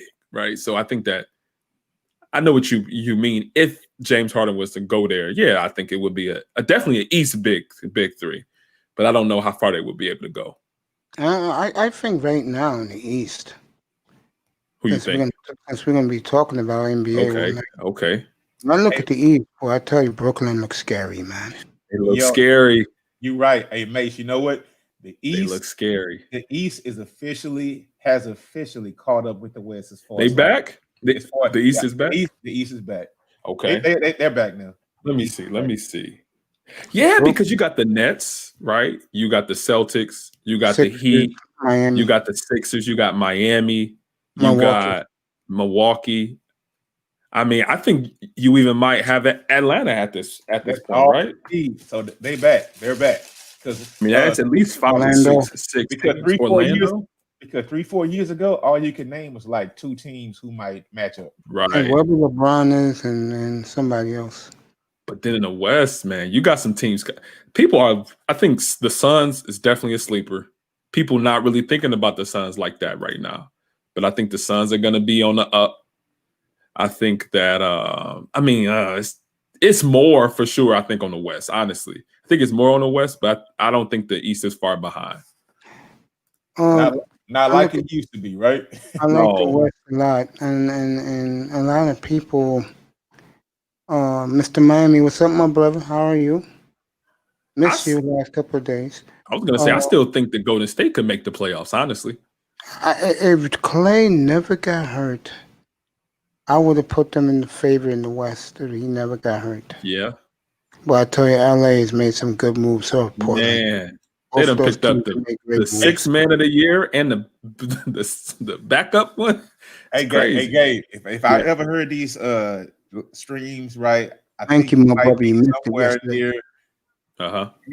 Grew up or born and raised somewhere near the Bay Area, right? But my thing is this, and I know that's why you said what you said. It must have been a dagger in your heart for Clay to get that injury this year, bro. Because I know you guys thought y'all were coming back, man. I know you guys thought that. I'm in the Midwest, man, so I don't. But I did think that they were going to have a comeback tour. Honestly, I did too. I thought they were going to have a comeback tour because I'm looking at this. More happier that what happened to them more than the Lakers and ESPN. Mm-hmm. I think so. TNT would prefer the Warriors. Thank you so much, my buddy. Thank you, Mr. Miami, for a late birthday. Thank you so much. And you know what? TNT might want it, but I think those major networks, they still want that East Coast interest, right? So I can see why, Kyrie, man, you know what? The finals, Kyrie, LeBron, all the drama, they setting it up right now. Man, I want it all. I want all. That's the problem with the NBA. You can Lakers. tell that some of it is staged. While you look at the NFL, it's not staged. But can you say it's all staged? Because that Clippers in Denver series. Come on. I was doing a show that night, Gabe. Did you think that Game 5, the Clippers were up by 15 Come on. at halftime. I heard Paul George last week make excuses. There was lack of communication. I said, Paul George, bullshit. And that's what I'm saying. It's still some parity in it because I don't think that was ever supposed to happen. Exactly. And what happened was, remember when they was going to quit because that young black boy was shot in Wisconsin? Yeah. And LeBron said he was out. Both Paul George and Kawhi said they're not playing. Then all their bench players, especially in the Lakers, they were crying, saying, "Why I'm here?" So LeBron said, "Okay, we'll play." From that moment, those two guys checked out. You think so? Yeah, they hear excuses were bullshit. Not even my man Matt Barnes was buying it, bro. Yeah, they checked. I mean, it was too much money on the table. I don't understand. People weren't watching anything else. I don't even know if any other sports were going on at the time. I think baseball picked up. Baseball. Hey, you know what? Hey, Mason, since we're talking about basketball, right? The league needs to stand up right now. And I'm glad I got a smart brother like Gabe up on here. I ain't that smart, man. Yeah, I'm just like everybody else, man. Look, bro, you'll be around here flexing about your intellectual ability. No. But no, I got you. Yeah. No, but I want to ask you, Gabe. Yeah. Check this out. How do you feel about the NBA letting LeBron run roughshod over the league, have its own agency? Because we got different levels around here. I asked a couple other guys around here the same question. So how do you feel about the NBA letting LeBron James have his own agency? Rich Paul is his proxy. Everybody knows it. He's forcing deals. He got Montrez. He got Anthony Davis, and he just running roughshod. But you know what? LeBron didn't want to start the NBA season until January. But you know what? Adam Silver said, "Sit your black ass down. We're starting in here. You better shut the hell up. We're starting in here." You know what LeBron did? He shut the hell up, right? So he has his place, but man, he's kind of pushing it too far, bro. I think LeBron, the views and the attention that LeBron brings, I think the investors and the team owners, they see it as a benefit for them, right? Because when an NBA game, like if it's not a Lakers game, if it's like some bum teams or whatever, even some of the other superstars, right? If it's not like LeBron, I bet you LeBron games get more views than anybody else's games, right? So I think the NBA sees it, right, as a benefit to them because he's helping with the ratings. You know what though, Gabe? What's that? If you had a Yao Ming in the league right now, he would be more important to the NBA than LeBron James. That happened too when Yao Ming was in his peak in the mid-2000s. They bypassed LeBron for Yao Ming. That is, I think we were all watching them Nuggets game. I mean those Houston games. Yep. Yeah, because every time, like the NBA is being saved right now by China. It's being saved. Yeah, they'll bring the ratings up. Man, those Chinese people come in flooding to watch the NBA right now. Yes, even though it was initially because of Kobe. Because Kobe literally I feel like he has a temple there with his. They said he was really a billionaire. He got to billionaire status. I believe it over in China. And you know what? The next people that's going to do it, Klay Thompson. James Curry Harden. Got a shoe, don't he? Or he had a shoe over there. Well, man. Well, you know what? How valuable is that shoe if you have a Achilles and an ACL back to back? So that stock might plummet, bro. It does. Yep. So man. They gotta play in order for them shoes to sell. Exactly. Hey, let me ask you a question, Gabe. Yeah. with your expertise, you good with sports business in your opinion, especially basketball? I'm not. I don't really. I don't know too much about that business. No, I don't. Okay. I'm gonna need a sports guy that knows the business side. I wish. I I know like a to little put. bit here and there, but I'm mainly a fan. I really enjoy brilliant minds listening to them talk. Yeah. So Yeah, man. no, you talk about you and Gabe are talking about LeBron's businesses and the way he's taking over the league. Yeah. You think that's healthy for the league, fellas? Or you think that's a detriment? You can go first, Laura. I go first. Then, me personally, I think for the league, it's hurtful because do you see how he snatched Anthony Davis from New Orleans, bro? Anthony Davis should be balling out and playing with his team, dude. It shouldn't be like that. Now, New Orleans, they actually took the wrong pick. If they had taken Ja Morant, right? Ja Morant, and ran him with Ingram, but they got Lonzo Ball, so they really couldn't take him. So they had to take Zion, which wasn't the best pick in the draft. I mean, he's probably going to have weight issues all his life. And probably have knee and ankle injuries all his career. So I think that was the wrong pick.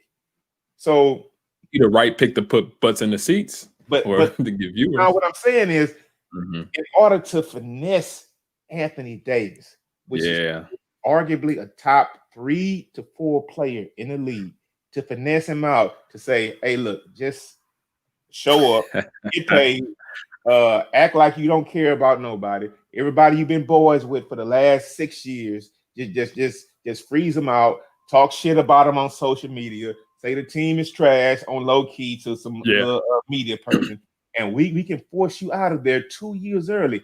That's the same thing James Harden is trying to do.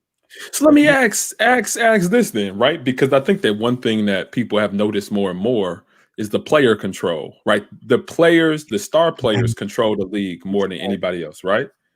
What's that, Mace? No, I was telling the guy in the chat room, the NBA is 2 weeks away. 2 weeks away. So with that player control, a lot of times people kind of make an analogy between sports team owners and team players as like master and slave. But now, I mean, we see the paradigm, right? It's changed completely. I think, Mace, you even admitted saying that it's all about the stars. It's all about the stars. Not only is it inmates run the asylum in the NBA. What's that? Inmates run the asylum in the NBA. And I think the thing about it, right, in that seeing that the majority of the NBA is black males, right? Is that giving them more power in their destiny where they want? Like, is that what? And that's the problem, Gabe. You know what? And May said inmates running the asylum. I like a better analogy. I'm not gonna let the tail wag the dog. I'm not gonna do that. You're hurting yourself off the rip, bro. Listen, these people have a business, and the thing is that it makes a horrible fan experience. No, this is not AAU. You cannot go and join up with your boys since you knew since 4th grade and click up in the NBA. No, fuck that. Look, Milwaukee. You can't have Giannis wanting to go play with LeBron in fucking LA. That's impossible. You can't do that. Look, you guys have enough money to go wherever you want in the 6 months of the year where you're off. We don't care about where you want to live, if you want to be cold, if you want to be in LA, if you want to be in Miami, if you want to be down here in Houston, in New York. We don't care, man. Some cities, like, look, Chris Paul actually went to OKC last year and balled out, right? Now he's in Phoenix. Balled out. Man, he really did, man. He balled out, made an all-star team, and James had him here, and James can't play with anybody. Look, nobody. He really can't, because it's been like ego. It's been ever since he couldn't play with Dwight, he couldn't play with Chris, he couldn't play with his boy from fucking from LA, Russ. Melo. He couldn't play with. Let's not forget Melo. He got rid of Melo, and that was quick. Pardon me. He got rid of Melo quick. Because Melo is a guy who needs the ball in his hand because he dribbles the air at the ball just like James. James saw that. Melo was going like in the first month of the season, man. Yeah. Month of the season. So he needs to sit here. He has people that are talking, at least in the public, like, we want to play with you. And I know it's veering off from the subject that we had before, but you got guys who want to actually play with you. John Wall coming in here humble. Yeah. Boogie, he don't have no choice. Boogie coming here humble. He didn't used to be that way. He don't have no choice. Exactly. Yeah, go ahead. Those guys are gonna defer to you because you are the alpha dude on this team. Yeah. And if you don't want them, bro, look, this city has turned on T-Mac, and I was here through the whole thing. We turned on T-Mac. T-Mac still lives here, but this city still hates T-Mac to this day. Wow. Because he was supposed to bring a championship, and he didn't do it. They had a squad. They definitely had a squad. So look, James, you're a party boy. I understand that. We like you, so that's why you like the city. I mean, the city club that they retired. They made retired his jersey in a strip I don't club. know the name of it, but I have been there before. I don't think it was Dreams. I think it was a different spot, but I've been there before, bro. And retired his jersey. That's crazy. That's not look, man. Listen, if you Google James Harden's former girlfriends, right? You'll find women like Trina on the list. You'll find Amber Rose on the list. He's a party boy. And look, and that's cool. You can be, because Derek Jeter was a party boy. Just like that, the same way. They didn't get married during their careers. They played together, and I respect it. Yeah. I'm a dumb. but you can't miss the first day of training camp, the second day of training camp, because you had Lil Baby's birthday party, buying Richard Mills and doing all this other, man, bro. You can't see, but you know what that does. Oh yeah, go ahead, Mason. I'm sorry. She is. Who's Jenna Shea? Oh, I have no idea. I don't know none of these women, man. And what the last thing on my mind, trust me, is women. So I think that what that does, especially with James Harden, it really he's already put a wedge between himself and his teammates, because the fact that he hasn't come and hasn't been a leader is I think that's already starting off on a bad foot, especially when you got new guys that you're trying to incorporate.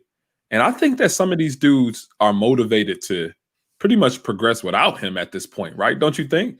Like Christian Wood and they've been holding Eric Gordon back forever, and John Wall got something to prove. DeMarcus Cousins got something to prove. I think they're a playoff team. And Gabe, above all that, here's the thing, man. I respect the hell out of our owner, Tillman Fertitta. I watched Shark Tank for years. Tillman Fertitta is not finna blink against the NBA. No. He's not. He's gonna say, James, if you want to play, come on and play. But if you want to leave, I'm not gonna take a bag of peanuts for you, bro. I mean, that's probably what they've been telling. Yep. You got to realize that. And Tillman Fertitta is like different from any owner in the league. They're all billionaires for the most part. Yeah. So, but the way he made his money, you want to look him in the eye and really say, I mean, he's basically like a baby Donald Trump. No, he is not gonna let the inmates run the asylum. He's not going to let you just come through here and say, oh, I want to leave. No, he will make you sit here, suffer and rot, or just ball out and play with Boogie and John Wall. See, but y'all got a squad. Exactly. Y'all have a bad option. I'm just looking at y'all. Daniel House, he made leaps and bounds last year, especially in the postseason. PJ Tucker, Eric Gordon, Christian Wood, John Wall, Boogie, Tyson Chandler, Gerald Green. He still got some fire in the tank. Chris Clemens, David Nwamba, Damari Carroll. Y'all got shooters. Man, come on. Y'all got a squad. Hey, man. Y'all just can't play that small ball stuff, man. Look, Gabe ain't know his stuff. Hey, Gabe.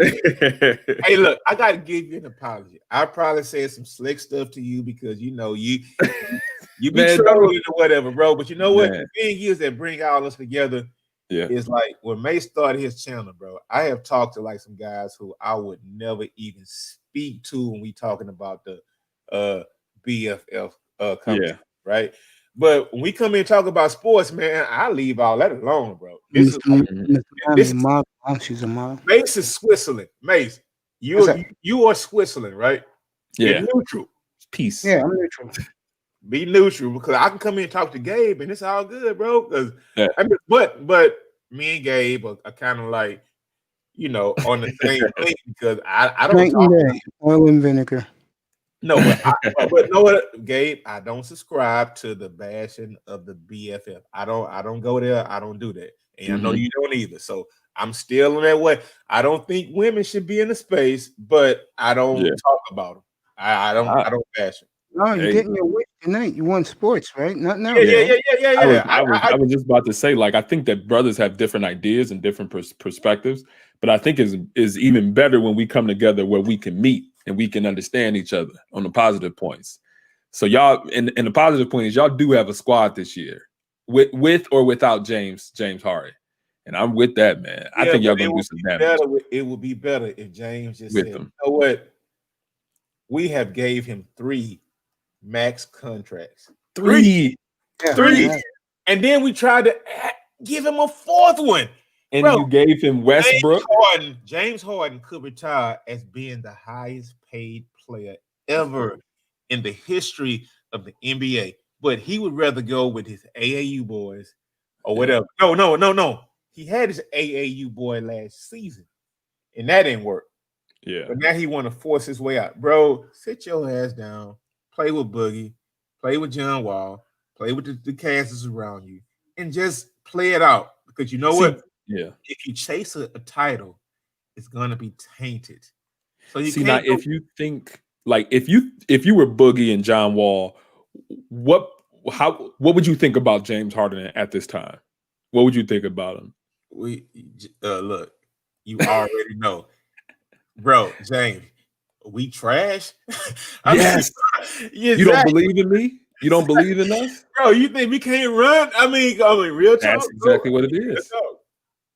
So I don't understand the play that he making because Tillman Fertitta and the new general manager and Paul Silas, the new coach, bro, we put a squad around you, and it could, if things work out right.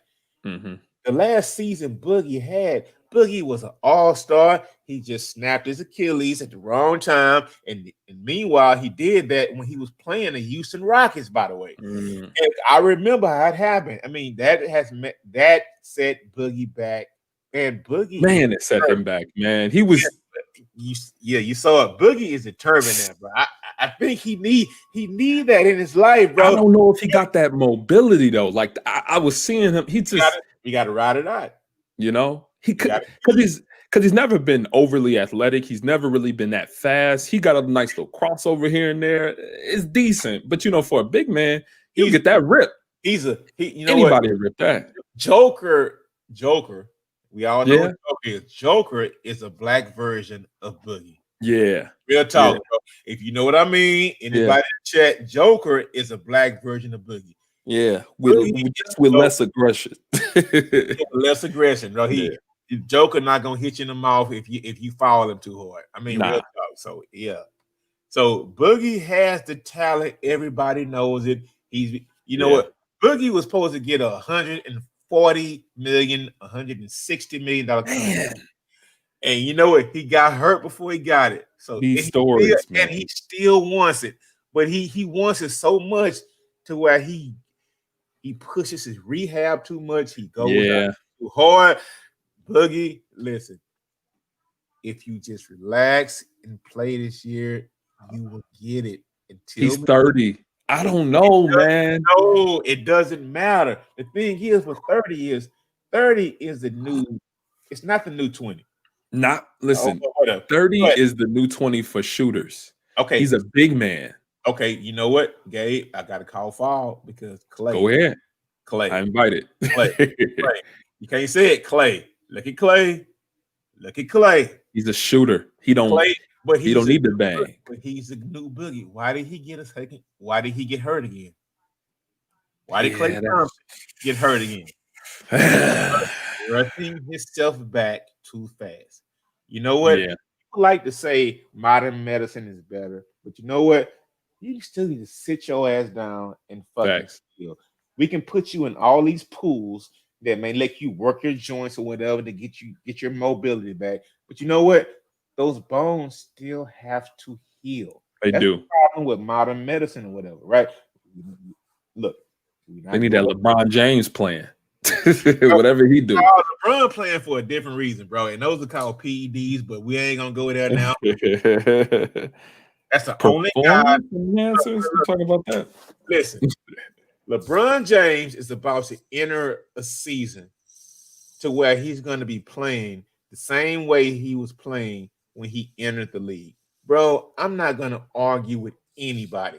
He's just as fast as he was 20 years ago. Tell me about it. I don't care about spending I don't care about spending 1.5 million on your body every year. Man. Dude, no way an 18-year-old man is supposed to be running the same way at 38 as he was when he was goddamn 18. This guy, nobody says. He's definitely defying reality in some way. But he's definitely defying reality. Nobody wants to talk about that. Nobody wants to talk about that. But hey, but kind of speaking about Boogie, I was gonna say I think this is his last chance. I do agree with that, by the way. It is because think about Isaiah Thomas, right? After Isaiah Thomas got injured, he got traded over to the Cavaliers. That didn't work out. Got traded to the Lakers. That didn't work out. He got traded back to Miami. I love you. Keep going, go ahead. He got traded again. Where did he get traded to? Washington or Utah or somebody? He got traded to Utah, I think, or Denver, somewhere. That didn't work out. Where is he now? I don't even know. Who you talking about? You know what? Here's the thing though. You talking about the second Isaiah, right? Yes. Okay. Here's the thing. That guy decided to play and give his heart to a franchise, right? Somehow he got a hip injury, and he was lined up to get $100 million contract. He was in the same bracket as Boogie. Yep. Boogie was supposed to get paid. Isaiah Thomas was supposed to get a bag. Yeah, he would, but he alphaed his way through it. Yeah, and made through that conference, those conference championships or whatever. With the Celtics, and he messed his hip up even more. Bro, all the way. He's a shell of himself now, bro. If you Isaiah, look, a hip is a bad thing to alpha your way through, bro. Oh yeah. Hip is bad because before the next team signs you, your hip. I've had a hip injury. Yeah, I've had hip surgery the whole nine, right? So I know once you have a hip. By the way, Mace, if anybody is listening from your Miami Dolphins combo, never do a hip replacement. Is that what you're gonna say? No, what I'm saying is Tua Tagovailoa, he has a hip. He has a reduction, and he's a starting quarterback of the Miami Dolphins right now. Mm-hmm. You guys are not going to do anything. You should draft a quarterback this year. If you have a hip reduction, you're going to need a hip replacement within 5 years, bro. Yeah. Real talk. That's not your quarterback of the future. I'm glad Gabe up here. I've been telling this for like 5 or 6 weeks, bro. No, bro. You don't have a quarterback, man. You don't. But let's back to the quarterback. There we go. Right. Well, no. Same idea. Quarterback of the court. Right. Is the point guard. That point guard. If you don't have no hip. Now he was a scoring point guard. Sometimes he play off the ball, cut and slash and whatnot. But he can't do none of that no more. I don't even know what he can do because he can't even. He never was able to defend, and now he can barely score and get in the lane without getting blocked or swallowed up by the defense. Like he's literally a shell of himself and lost out on all that money. Like, and that's why I think what we're seeing, anytime these players who are accident or who are injury prone or who don't really know about their future and their skill set, when they sign, when they're offered an extension, they signed it. You seeing these brothers signing these extensions quick. They not waiting. Hey, James Harden just turned down a $50 million extension for 1 year to play. Yeah. So you know what? The thing is, we have an outside influence, right? Yeah. And forget all that. But it's an outside influence that are letting these guys be like, are letting guys, and we talking about African American men, say, yeah, I don't want your $50 million. I'm good. Those are outside influences, man. Come on.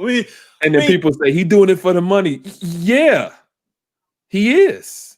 He actually is. And you know what? Isn't that why he sacrificed? We have a guy. We have a guy here, and I refer to him as like a junior Trump, or like on a team like that. No, we're not gonna let you do that. Nah. No, we're gonna make you sit here and play. You know what? 2 years. If Houston just says, you know what, Roman James and Boogie, and then we'll let you go when your contract is over. That's the same thing that happened, right? I'm sure you remember this. Marbury, Stephon Marbury, Starbury. They sat him down. They said, "We ain't letting you go. You signed this contract. Sit down." And then he was like, "I'm about to go overseas." He been nice overseas, right? But him down. That guy has been in line for the last 10, 12 years. He's not speaking out. He's not talking about. Stephon Marbury is probably a billionaire. He's probably a billionaire right now. Yep. Close to it, Law. He's close to it. But they had him in. Everybody here in New York. Yep, they had him in New York. Mm-hmm. It made him a pariah in this time with Isaiah Thomas, when Isaiah used to run the Knicks. And now he's laughing at everybody. Yep. Hey, fellas, it has been great. I actually had to hop down, man. I got to get some work done. Hey, good talking to you. I'm gonna hop down too, mate. So somebody can come up. I really gotta go right now. Hey, Gabe, it was good talking to you, mate. Same, absolutely, anytime, man. Hey, where's your cash app, mate? Oh, it's there at the bottom. I see it. Okay, I got you. All right, fellas, I'll holler at you, fellas. All right, Gabe. All right. Thank you, Laura. Well, I wish, Laura, you could stay a little longer, but you're out, right, Laura? You know what? I will until somebody else come up. I appreciate that from you. I know how you be flagging up here if you're by yourself, man. I see somebody else want to come up and say something or whatever. Yeah, if anybody want to come up, even Mr. Miami, your computer's not working yet. You know what's happened here, bro? Ever since I said I was doing NBA tonight, guys got mad. They're not coming up because they want to talk football. Man, mate, you can talk about it. I do whatever I want. I know, but you know what? If that's what the guys want to talk about, I know I did that. If that's what guys want to talk about, then talk about what the guys want to talk about. Because I can shit on your Dolphins just like I shit on LeBron James, bro.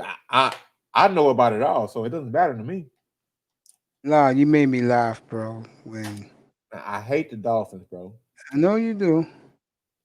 And you know what, Mace? You got me on the channel because we had a African American GM. His name was Rick Smith, right? And we had him for years. What Rick Smith did is he drafted several Pro Bowlers. He kept the franchise. Appreciate you. He kept the franchise running, but somehow nobody liked Rick Smith, right?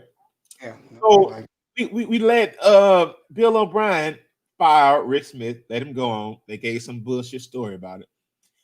And what Bill O'Brien did was run our franchise into the ground. He did. He did. He ran off Dwayne Brown. He ran off DeAndre. He kept JJ. And you know, JJ, he's been showing flashes of that 2012, 2013, 14 type of thing. He's been doing it. So it is what it is. But by trading away your second best player, and I will argue that was our best player at the time. By doing that, that ruined it. We already had Larry Tunsil, and that would have been good. But you don't even get a first-round draft pick for DeAndre Hopkins. That was blasphemy, man. And I think that was kind of sabotage because that doesn't happen, man.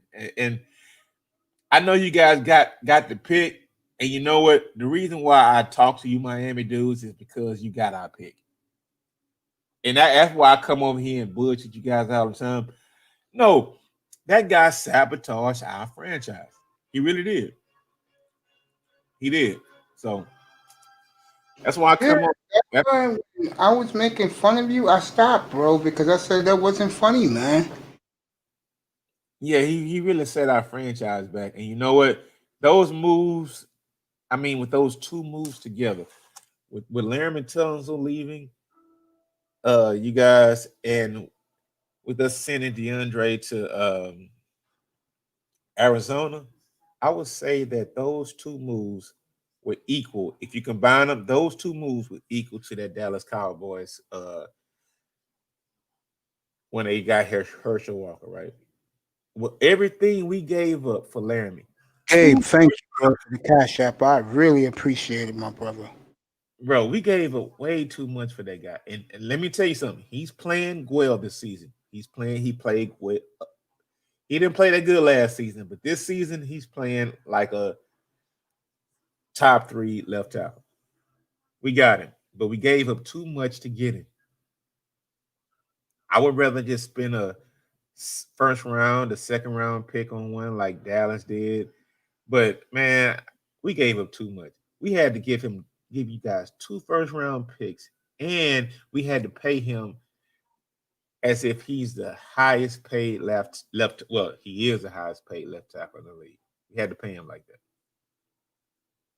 So you guys got over on us.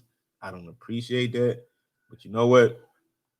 That's why I'm here right now, because you guys are going to draft somebody who's not going to be that good, right, Mace? Yeah. I'll tell you something between us, bro. And I mean this, man, because I love you as a brother, bro. I was real heart torn for you, bro. Because I don't fucking blame you, man. I don't blame you, bro.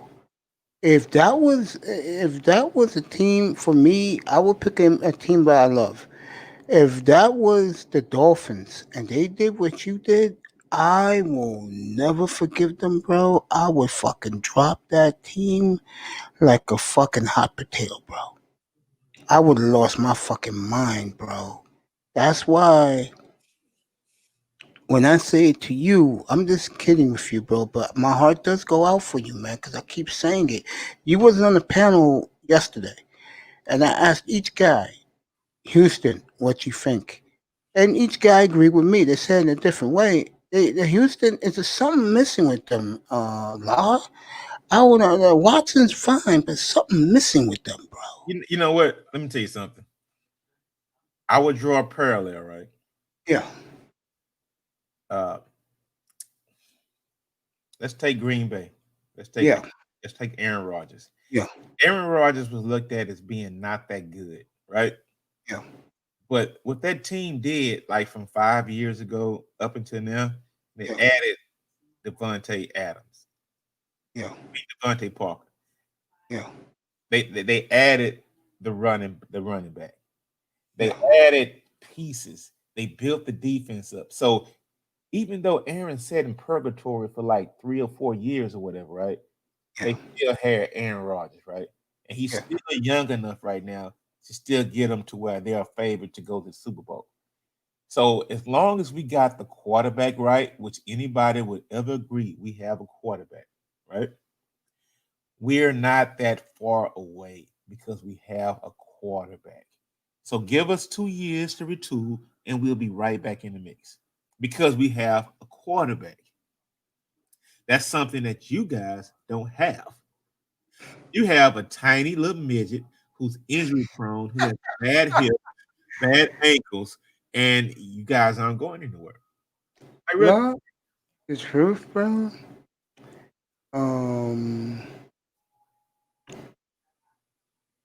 I think he's gonna be okay.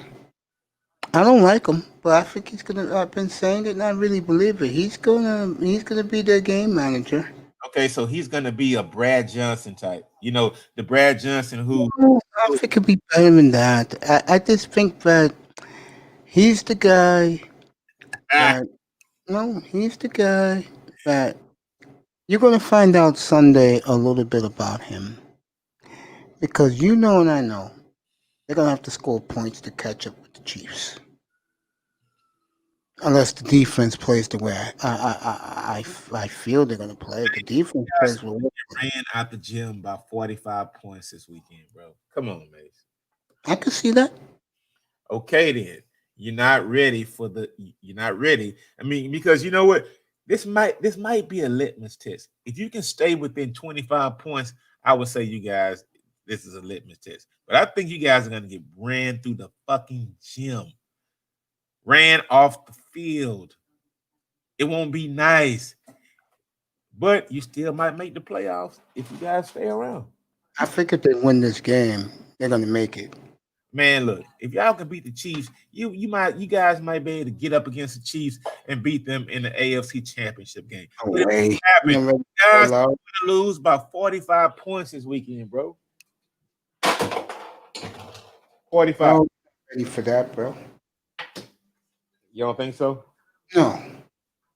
Like I said, if I was like really stupid and talking about, yeah, they ain't gonna score. I'm not that dumb, Lord. That's why I have this platform, my brother. They can get blown out. You guys have a dynasty, bro, Mace. That's 2 years from now, Lord. That's not now. Hey, yo, Mace, when was the last dynasty in the NFL? New England. Okay, and the one before that? Dallas. Okay. Do you guys have anything that those two teams have had? I'm going to say it right now. At this time next year, they'll have a defense better than both of them. Mace, I'm going to talk to you real. You my boy, so forget all the myopic things or whatever. Mace, do you guys have anything? There's been 2 dynasties in 25 years in the NFL, Mace. Do you guys have anything that those two teams have? First of all, you don't have Bill Belichick or Tom Brady. We have 2 of the 3. Second of all, you don't have the big 3 with we have 2 of the 3, Emmitt Smith and Troy Aikman. No, Along with we have defense and special teams. Nice. The offense is coming. That's why we got all that draft capital. I'm not getting into that. Hey, Mace, what rank is your defense have right now in the league? 5, I believe. 5. Okay. So you guys are going to make a jump because of the middle linebacker? That and probably another DB that can corner. I mean, that can cover when we go up against a team like Kansas City. You're going to need that. I'm not joking with you. We're building our defense to beat the Chiefs. Mace, because we know to get to where we want to go. Mace, you weak at here's the thing: you weak at linebacker, you weak at running back, you weak at quarterback. If you don't want to admit it or not, I mean, do you expect to address all the needs that you have in the off season on one off season, bro? Yeah, because we got the picks and we got money. Yeah, and one more thing about us, we don't like picking stars. We like picking every guy we signed was a no name, and look how well they're playing. That's not true. You guys signed Ndamukong Suh for no, that was years ago. He's not here no more. Did you sign Mario also? Say that again. Did you sign Mario also?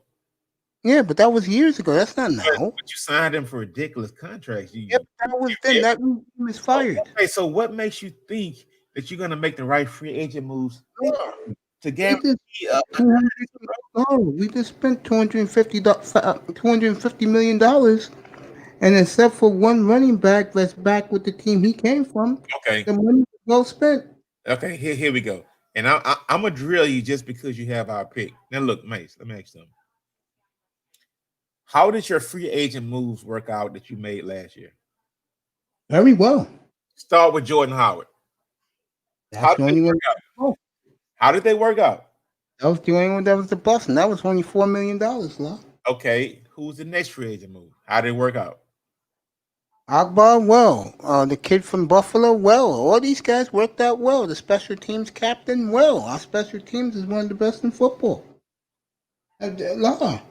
Our money was spent well. I hate to say it, except for Jordan Howard, and that was a measly $4 million. I mean, that's why we are where we are. That's why we're 8-4. The money was well spent. No, you guys are 8-4 because the New England Patriots lost Tom Brady. That's why. Can you at least no? New England bro. already beat us. New England beat us opening day. But you know what? That's been the alpha dog in that league, in that division for 20 plus years. Not anymore. The alpha dog is in Kansas City.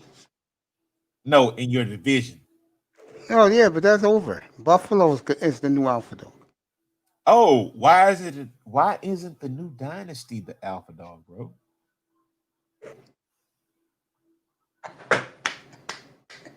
He may. I'm gonna because we haven't completed. I'm not gonna let off here. I'm gonna let off here. Okay, yeah, come on up. Here's the link. Anybody wants to come up, come on up. Because we haven't finished the missing pieces, my brother. That's why. Shaq Lawson, yes, Shaq Lawson. Money well spent. You know what? Minka was like a baby Sean Taylor, bro. And y'all just traded him away. That wasn't cool, bro. Everybody knows that, dude. He was like a baby Sean Taylor. Y'all traded him away. You guys just anybody who stands up.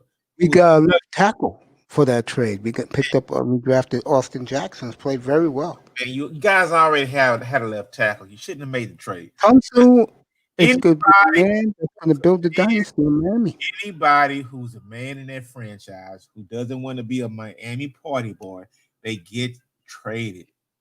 Everybody doesn't fit into that lifestyle down there, Mace. Some guys are like real men and they come from like rural environments and they don't want to fit into that environment. They're not going to put up in that bad, you know, because Miami is like a really like dirty place, right?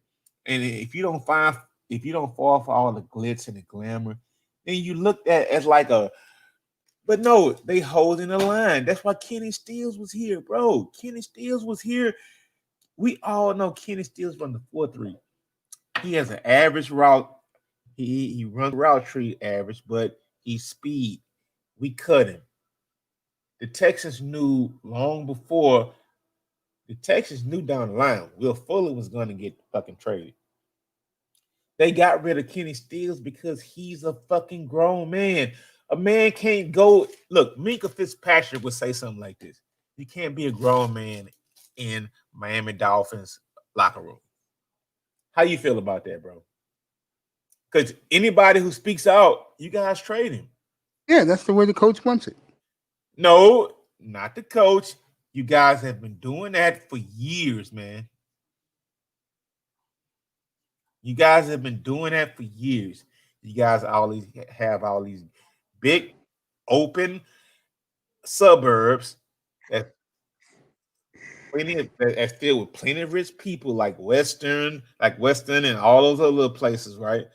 They don't want to hear niggas buck. I totally agree with that, by the way. That's why you got rid of Kenny Stills. That's why you got rid of Larry Tunsil. That's why you got rid of Minka. If you are a man and you playing in Miami, they're gonna get rid of you. If you talk that pro-black shit in Miami, they're gonna get rid of you. Period. Point blank. Address that, Mace.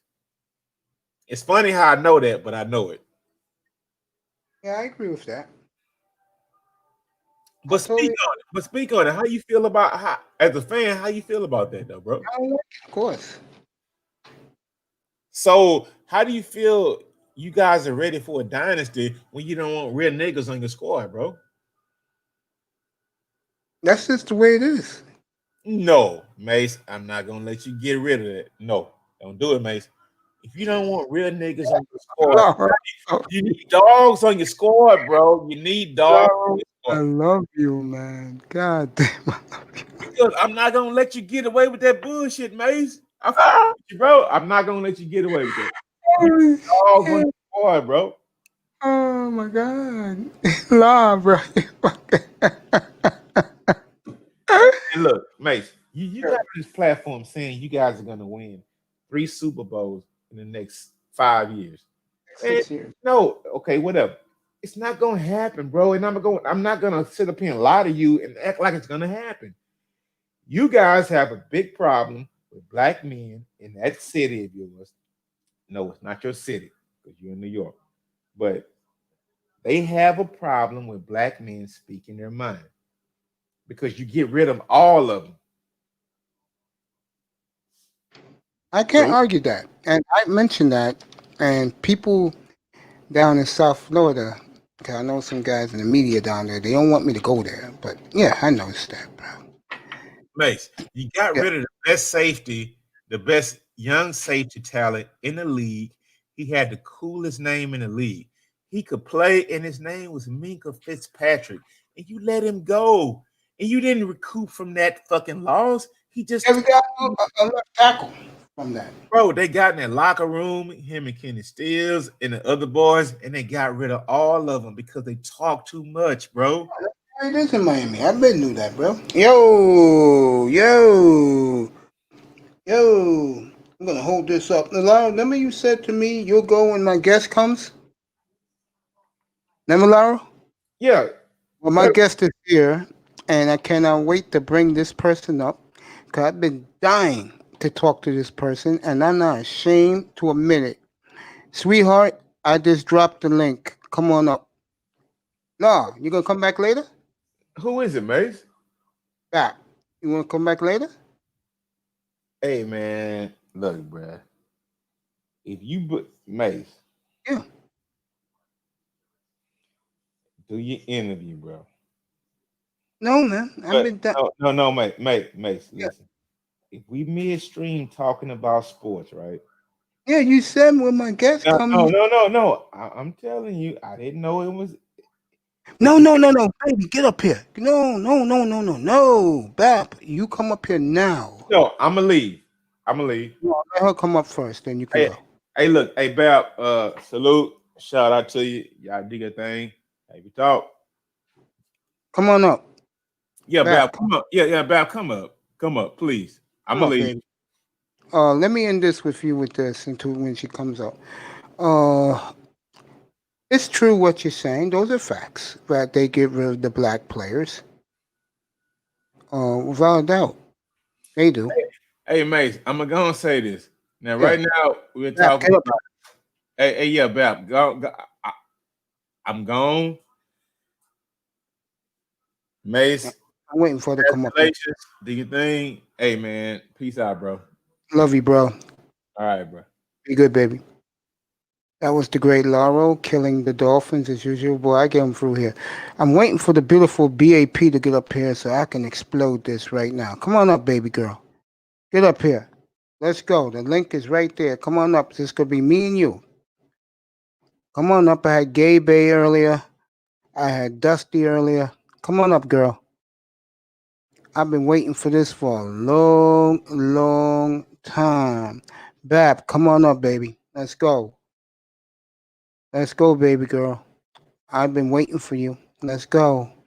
The link is right there. Laurel should have just left when he said he was going to leave, and Laurel may have cost me this. And Laurel, I swear to God, if you cost me this interview, bro, I will not forgive you, bro. Come on, Bab. Let's go, baby. Just me and you. I'll wait for you.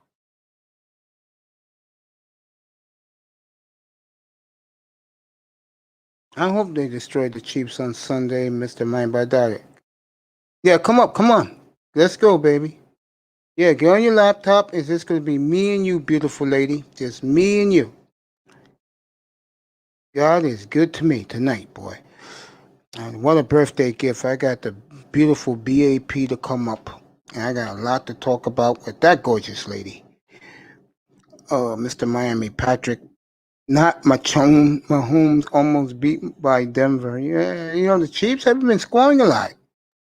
So, Dolphin fan, and I'm one of you, let's not hope what we wish for. I put the links in there, beautiful lady, so you can come on up. I'm going to be joined by Developulus BAP, beautiful black sister. In a minute, Patrick Machon, 3 interceptions on Sunday.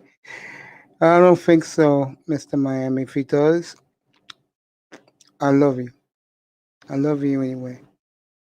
But I'm waiting for Bap to get up here. So me and her could do this one-on-one. I'll wait for her. Well, meanwhile, I'll talk to Mr. Miami about our Dolphins.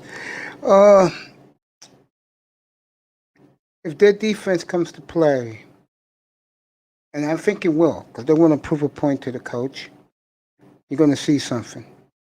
You're truly going to see something, dude.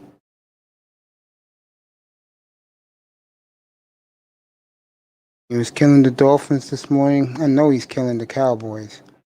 Why he hates the Dolphins? Tell me why he hates the Dolphins, Mr. Miami. I'm curious to hear this.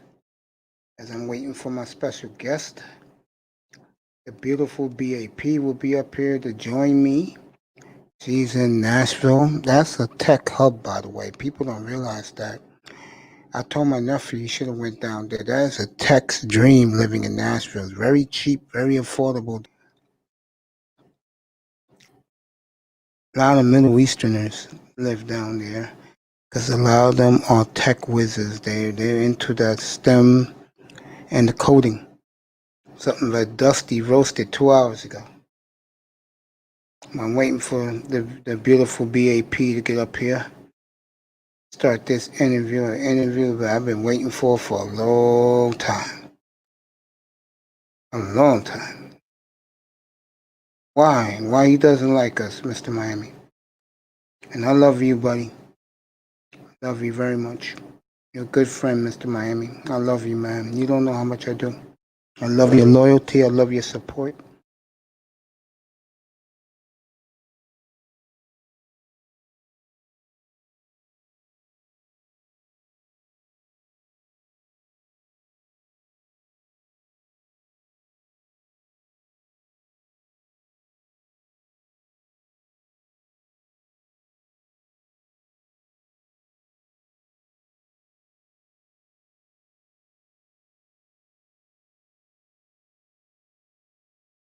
Same to you, bro. I love you so much, kid. Me and my little brother, you don't know. I look at you, I look at Itas, my little bros, man. Love Itas, man. Great guy, bro. Waiting for BAP to show up. He's a good kid, just temperamental. BAP shows up. We'll start this. Very excited to meet her. Say hello to her.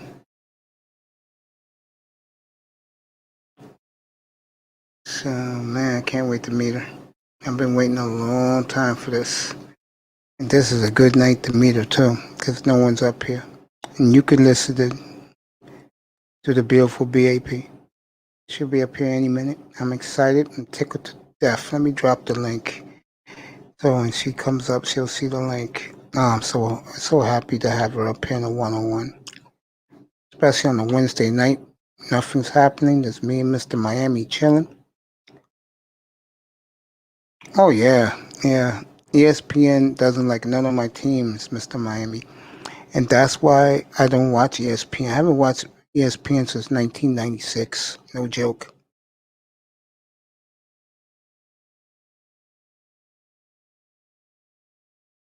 Oh, Mr. Miami.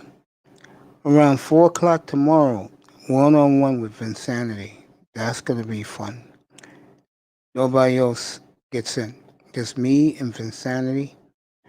I'm going to put the link in the back chat so she can come on up. And just be me and her tomorrow talking nothing but Dolphins football. You'll like that, Mr. Miami. Come in. I'll listen at work tomorrow. I'll wait for the beautiful BAP to pop up. Drop the links for her. So what she has to do is hit the link and she comes up and I'm going to be excited like hell. Make sure she sees the link.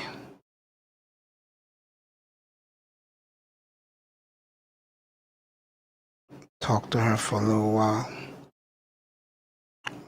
Wait for baby girl to come up. Talk to her. Should be fascinating conversation, me and BAP.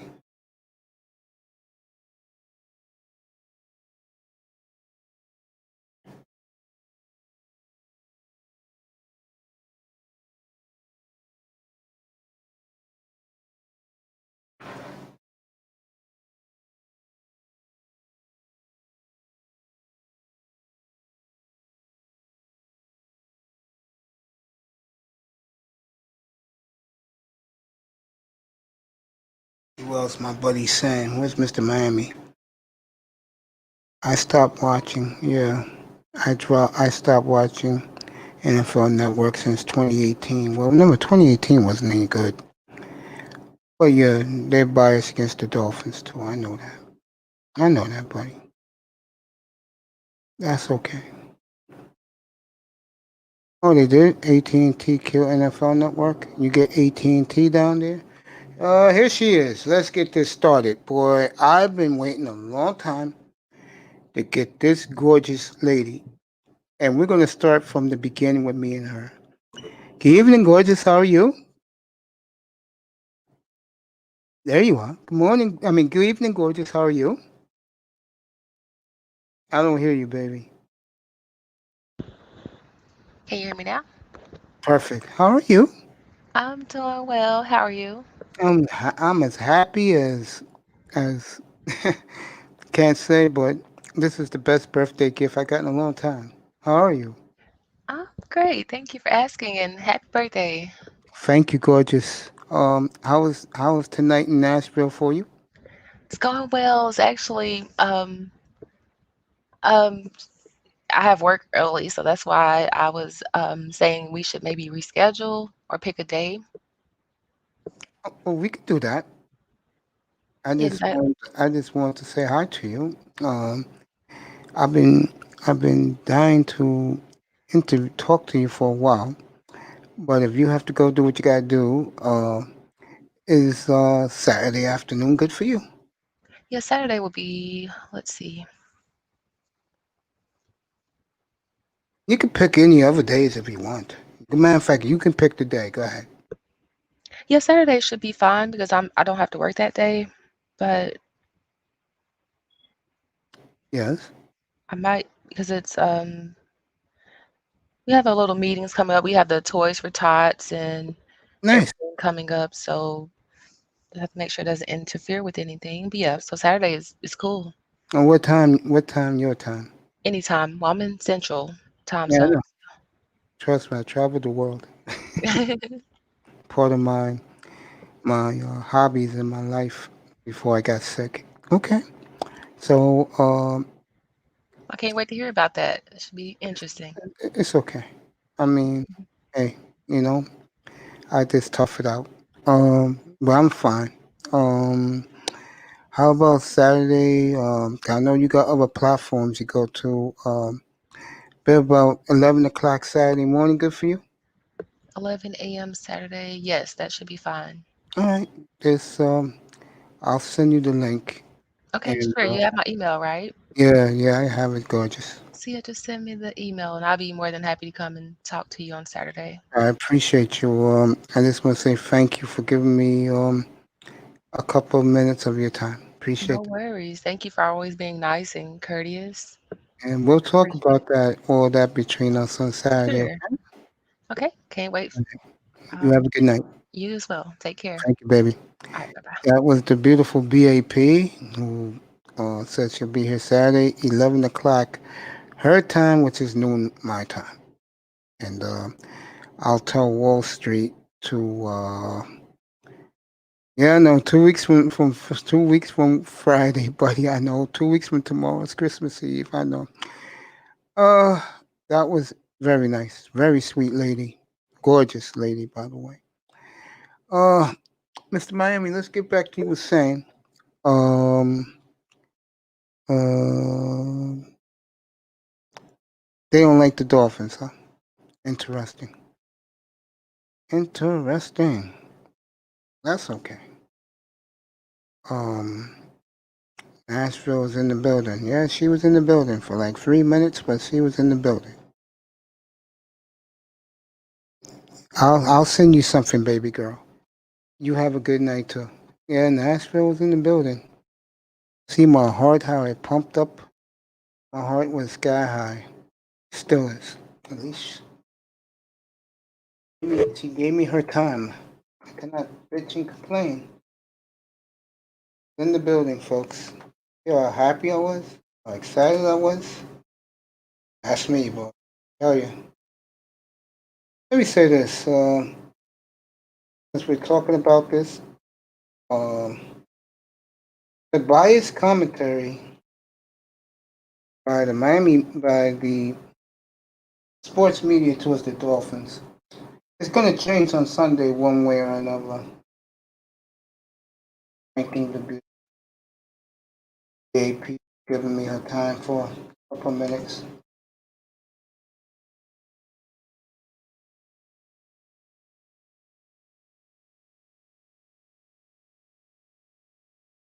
Miami, go ahead, put something in.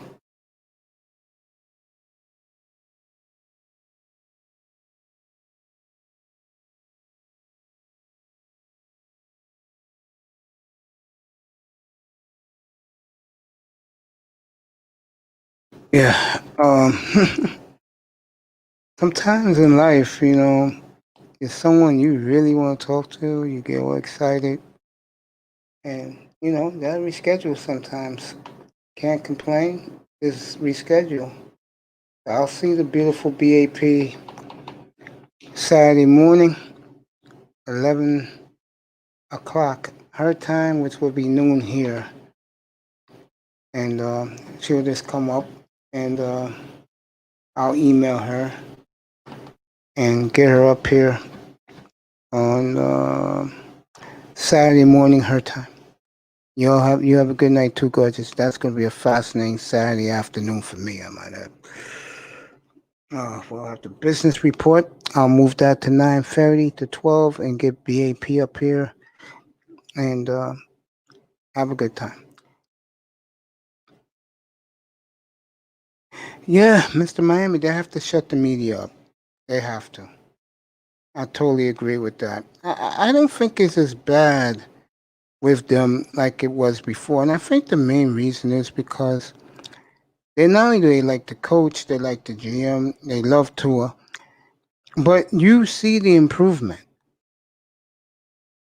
You do see the improvement. And that's the beautiful thing about Miami. You see the improvement, which is nice. Oh yeah, it's a Saturday morning game. What's the game at? Is the game in Miami or is the game in Carolina? Didn't they play in Carolina last year? Miami squeezed it out. The Canes. Tackman Killer. I'll have him up here sometime this week. Bab went to sleep. Got a busy day. Yeah, they're going to fight on Sunday. I totally agree with that, buddy. Yeah, the Dolphins will fight on Sunday. You're right about that. Yeah, they'll fight. It's going to be some hell of a game Sunday afternoon for us because we got the same time. Hey, Mr. Miami, put a 1 in the chat room. Yes, 2 no. Is the city fired up? Is South Florida fired up for the Chiefs coming to town? 1 yes, 2 no.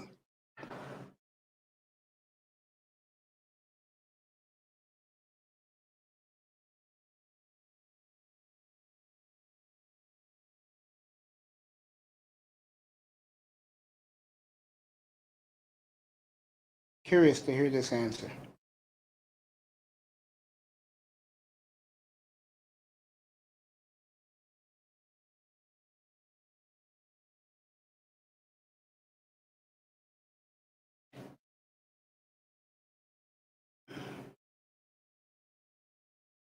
They're war ready.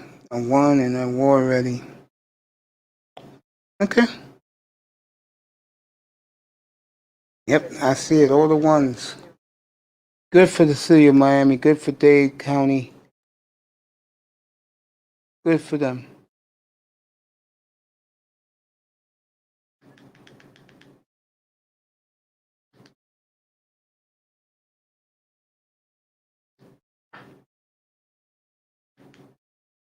Very good for Miami.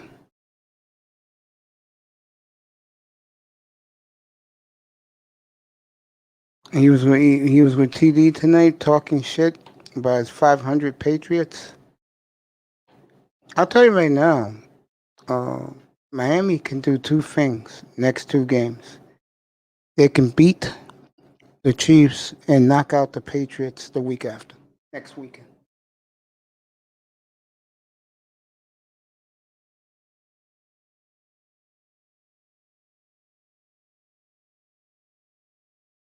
If you didn't hear, they dropped the Cowboys-Niner game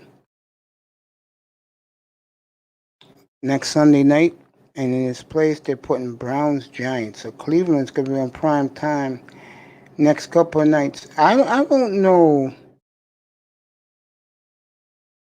if they play a rematch. Can Cleveland beat Tennessee? I don't know about that. I really don't know about that. I don't know if Cleveland could beat Tennessee a second time. And usually that second time, because Cleveland has a better record, would be in Cleveland, but it's going to be right back in Nashville. I think Buffalo is going to be the 3. If they beat the Steelers, I think they'll be the 3.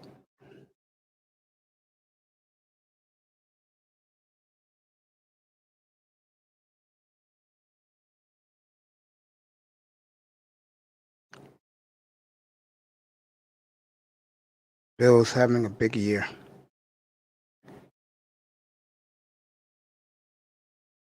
Oh, they're a Master at Works channel. No, you should do. Mr. Miami, they still going on live right now?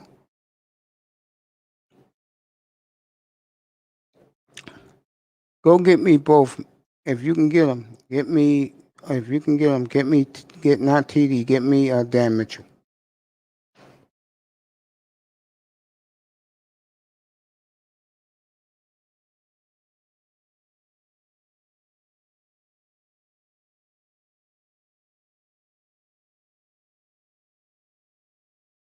Yeah, give me Dan Mitchell if you can.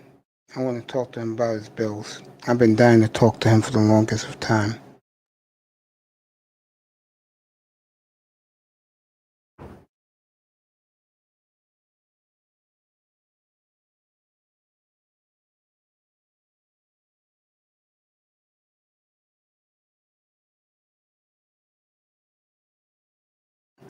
No, I like Dan. I studied Dan. I like Dan. The Masters at Work, not too much. I like Dan. I do.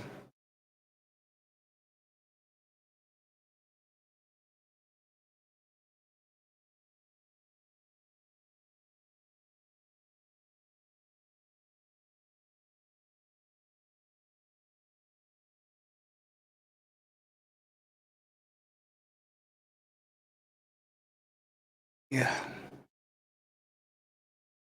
No, me and Dan would be cool. Remember, I do respect the Bills, and I'll tell you something else. He said something last week I couldn't believe come out of his mouth. He said on his platform, the Dolphins' defense is no joke. That was his exact words. Yep. I got positive vibes about. Don't worry, I'll be good with Dan Mitchell. Me and Dan will be fine. Masters at Work, that's not going to work for me. But vibes, Dan Mitchell will work. Go get him for me. Tell him that Mace Taggart wants to see him after that show for a few minutes. Talk Buffalo Bills. I like Buffalo a lot. I think them getting Stephon Diggs. I don't like McDermott because he plays too much close to the vest, but I do love the young GM in Buffalo. And Buffalo got it going, folks. That's going to be a great division. If the Jets get the quarterback from Clemson, that's going to be a fun division for the next 10 years.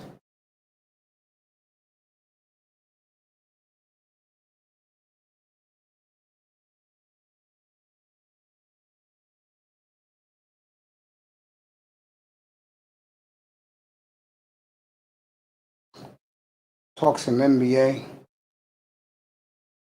Houston, me and Laurel discussed. Laurel has hope and faith. That's what you do have as a sports fan. Unless your organization was so inept, and I had to live through ineptness with the Dolphins, with the Flames, with the Angels. still floundering, can't find pitching. And the Blazers for a long time. Now the Blazers got it together. The Dolphins are getting it together. The Flames are a big disappointment. And the Angels are still a joke with the best player. You can argue best player in baseball. I would take Acuna or Cody Bellinger over Trout, but you know. Houston got the Bears this week. I don't know if they're gonna lose. I don't know. Even if Houston goes 6-10, we're good.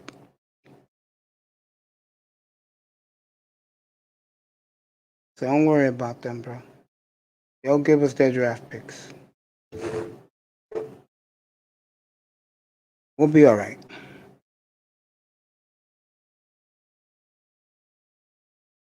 We'll be all right, bro. I love to see them lose to the Bears, bro, but this kid's played so well. Dan Mitchell's gone. I gotta reach out to Dan Mitchell. Mr. Miami, do me a favor. Explain to me what's a DM, please. Like people say, go to their DM. What's that? What's a DM? I know Pittsburgh's pissed off. Miami Marlins for life. What's a DM, buddy? Please tell me what that is. I got Vincenti's email. I'll email her tomorrow.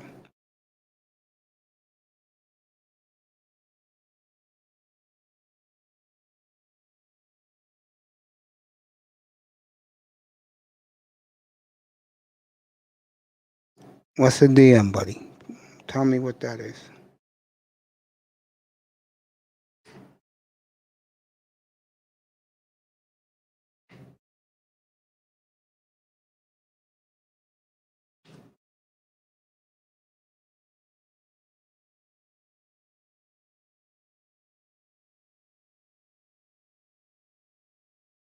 Mr. Miami, what's a DM, bro?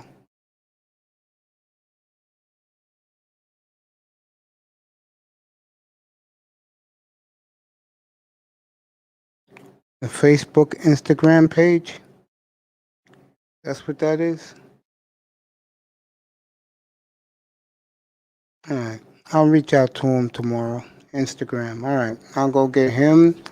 I'm gonna go get JT Sports. I'm gonna go get a couple of guys. Twitter. Yeah. I'm gonna do it on Twitter. I'm gonna get those two. I'm gonna get a couple of guys get up here next week. I'm gonna get the hockey guy next week.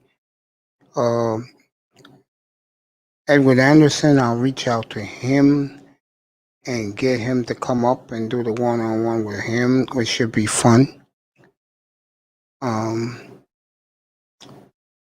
Things are coming. Let me just put it that way. I just needed to get some reps in.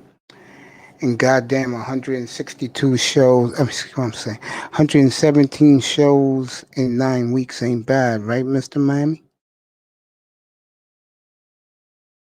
Not bad, right? 117 shows in 9 weeks. Yeah. I can't believe I've done that many myself. You know, that's an average of 13 effing shows a week, bro, for the viewer. I love doing this, man. Appreciate that, bro. We done it together. It's about us. It's not about me. It's about us. And when I get to learn the OBS and get the OBS feed in, I'm gonna have to ticker up every night. You guys gonna love it. I have to ticker. I'm going to live NBA, NHL games, man. You guys are going to eat it up.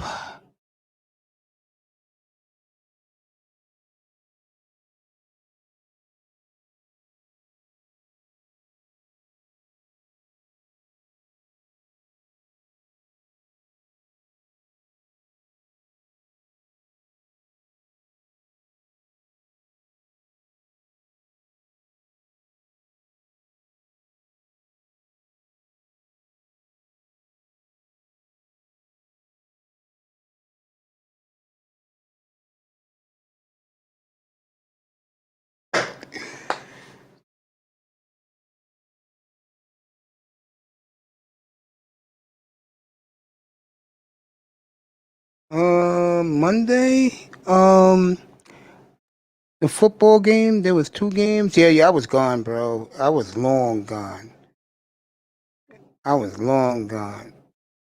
Oh, that's for you in 2 weeks, bro. Get ready for it. That's gonna be my birthday gift to you. I'm gonna do WWE that Monday night just for you, bro. I promise. I'm gonna do you WWE. I'm gonna have it on right here. We'll do the matches together, bro.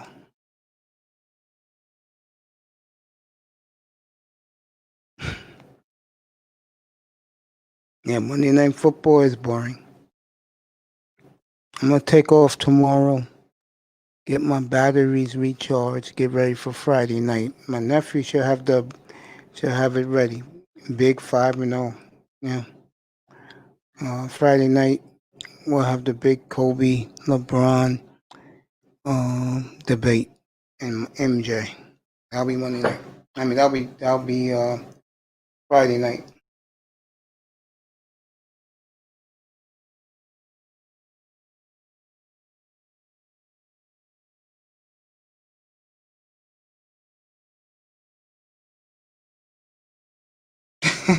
I'm laughing. Boy, I tell you, Ric Flair is the GOAT, huh? Not bad. I can understand that. Ric Flair is the GOAT.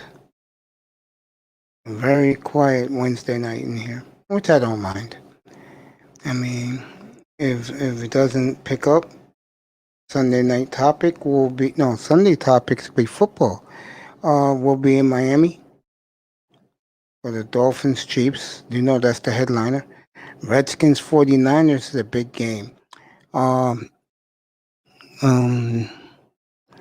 Vikings Buccaneers is a big game in my opinion. 'Cause I think the winner will get in, the loser will be out. That's a huge game Sunday. Buccaneers and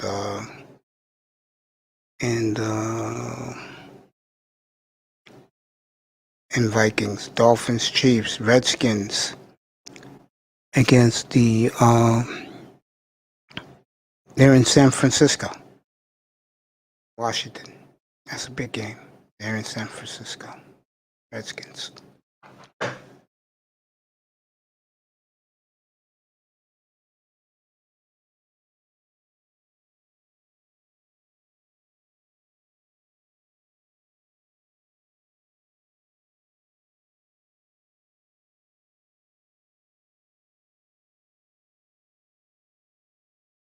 Nice enough for Gabe to give me an hour, talk NBA, talk his career, and cybersecurity. Not easy for a black man to get a job like that because they don't think us brothers can think. And that's the one thing I'm proud about the manosphere. You got a lot of black men giving their expertise on what they do. Like, share, subscribe, Cash App. Thank you, Gabe.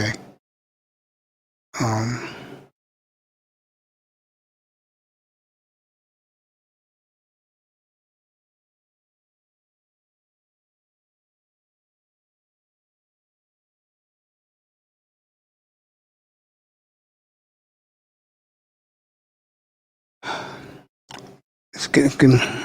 The New York Knicks. I wish Legion of Knicks was here tonight to talk about his Knicks. They're a bad team, but they're getting better. They're gonna be well coached. They probably ran into the ground with Thibodeau. They'll be tired by the time it's the All-Star break, which won't be an All-Star break. They'll take a week off and then come back.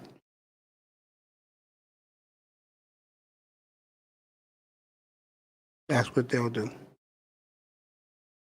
Yes, it is. I will be here Christmas Eve, bringing Christmas for everybody. I will be here New Year's Eve and bringing everybody. So you guys will get your New Year's. You'll get it. Those are three big games on Sunday. Then you got the Browns and the Ravens Monday night. Nobody wanted to talk about the national media is going Browns Ravens as the big game. I think the national media is making a big mistake. I think Miami, Kansas City is going to be a war in Miami on Sunday.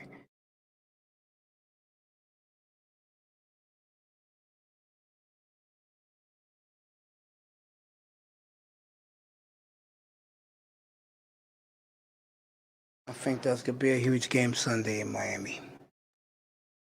I think people are really underestimating how good this Miami young team is. They're a good football team. They're not great, but they're a good young football team looking to earn respect because they haven't had it as a franchise in, God knows, probably 35 years.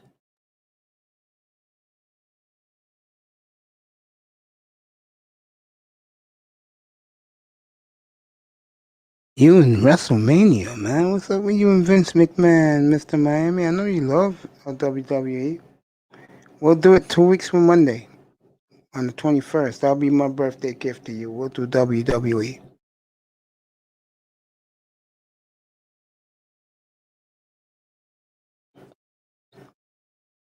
Miami, stay cool. I'll be right back. Yeah, a lot of people think they're going to pull the upset. A lot of people think they are. I don't, but a lot of people think they're going to. I think they'll lose a close one.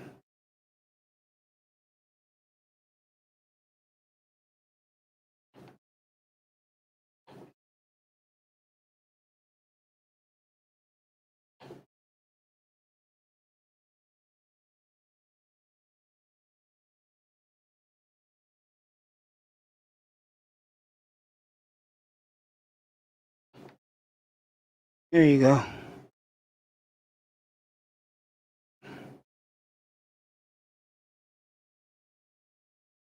Why are you in tears, buddy? You, me, live? Why are you in tears, man? Tell me why you're in tears. I'm just gonna go get my Snapple and a cookie. I'll be right back. Give me a minute. I got a big house. I'll be back in a minute. Oh.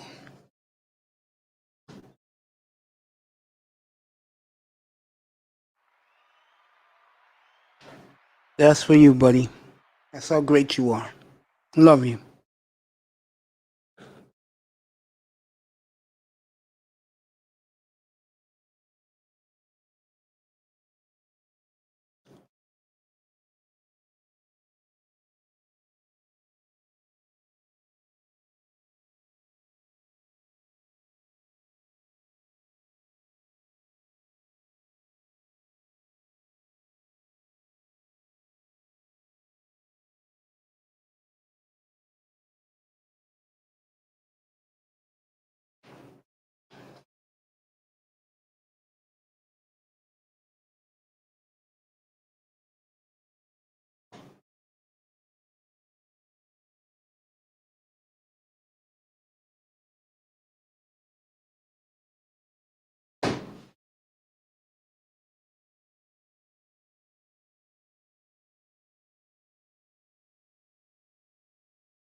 All right.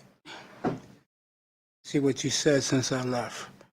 I'm laughing. I'm laughing. Love you, bro, brother. It cold outside in Miami. And what's the temperature? 65? Oh my God. Oh my God. You Miami dudes cry. And we get real winter up here, bro.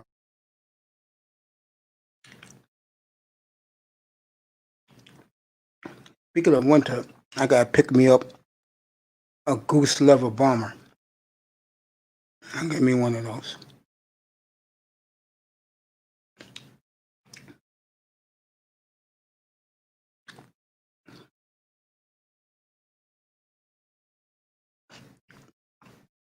In the 40s, okay. I can do that. Cause here, because I'm anemic, that means I got low blood. When it gets in the low 60s, I freeze. I freeze, bro.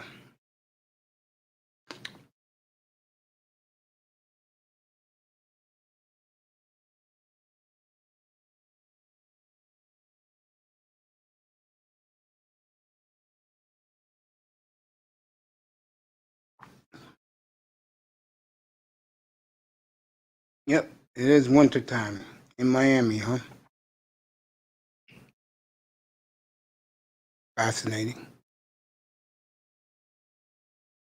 All I'm doing is just chilling. That's what I'm doing, bro. I'm just here, just relaxing, relaxing, getting ready for the week.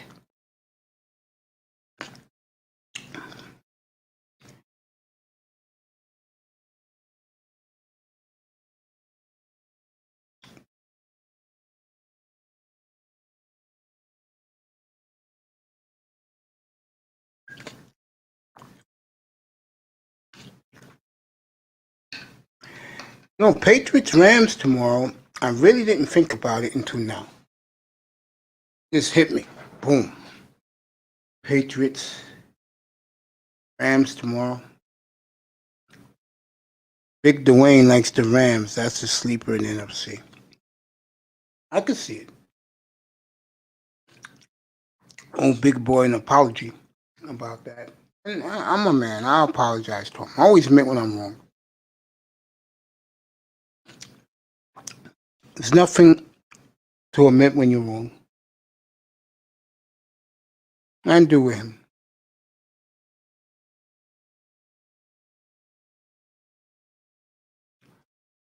I gotta find me a hockey guy to do Thursday, Saturday nights up here.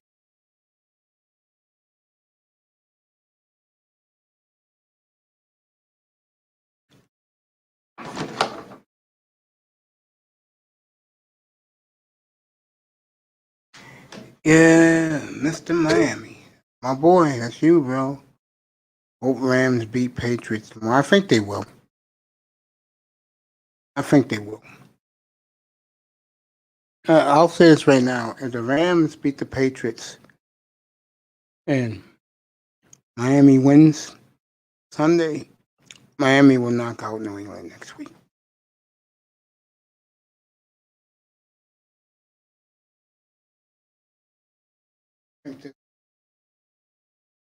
Huge moment for the Dolphins. Which way they're going. I know Dwayne likes to look at the schedule about Buffalo. Dwayne, I got bad news for you. You can forget Buffalo. You can forget that.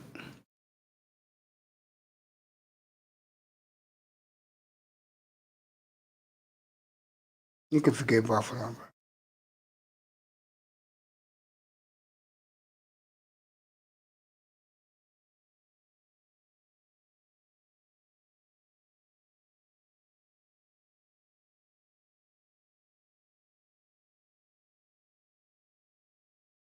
Yep. Bye bye, Pats. I agree with that. I agree.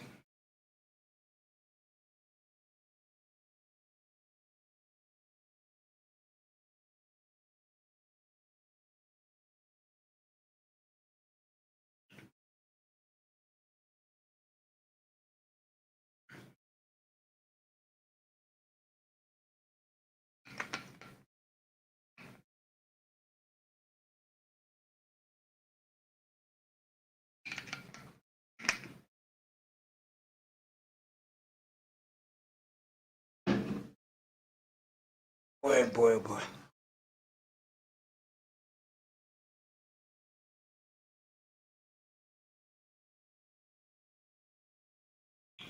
Patriots like sunburn. Okay, I get what you mean by that. You live in South Florida.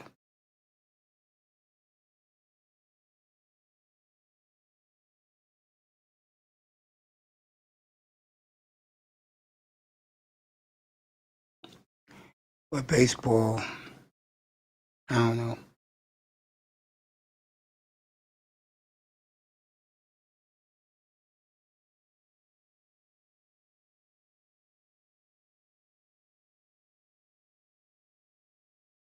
We'll do winter meetings beginning this weekend, by the way. Baseball after the football Sunday night. Do some winter meetings preview.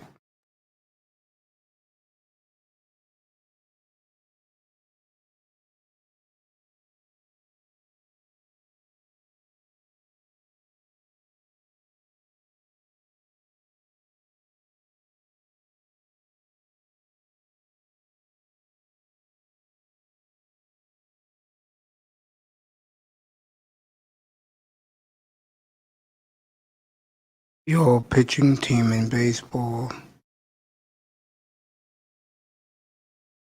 Bieber, Bauer, Darvish, DeGrom, Max Fried. Top 5 pitchers. Not bad.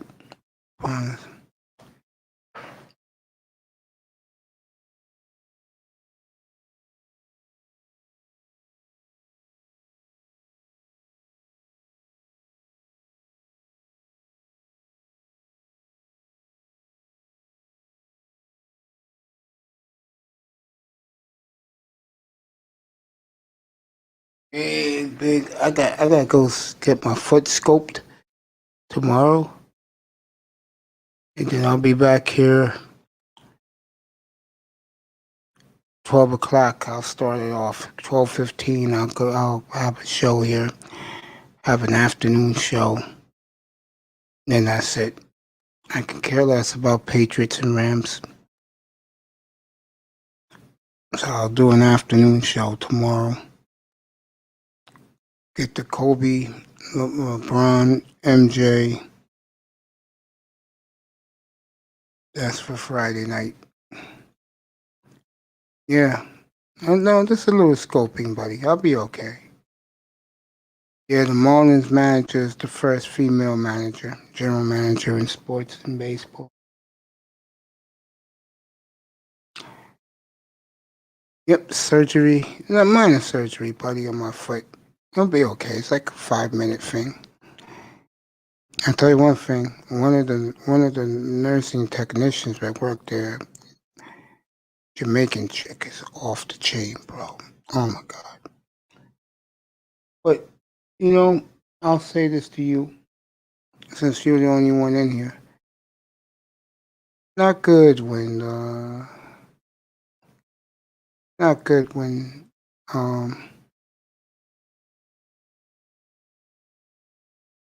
when chicks automatically look at you funny because you're wearing a pair of blue jeans, a pair of Air Max. And it's a shame that us as brothers, 5-minute surgery, buddy. It's a shame that us as brothers, we always gotta prove ourselves to black women.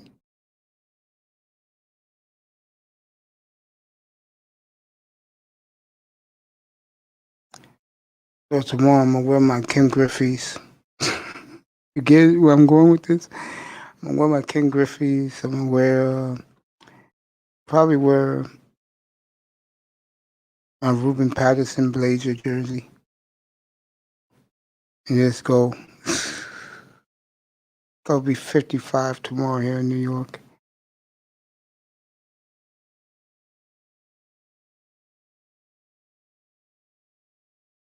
Yeah, buddy. I'll be all right.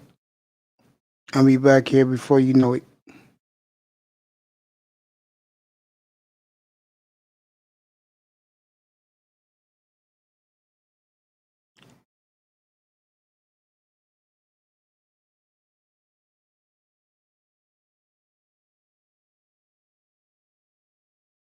Yeah. And talk about. Let me take a look at something quick. Here we go.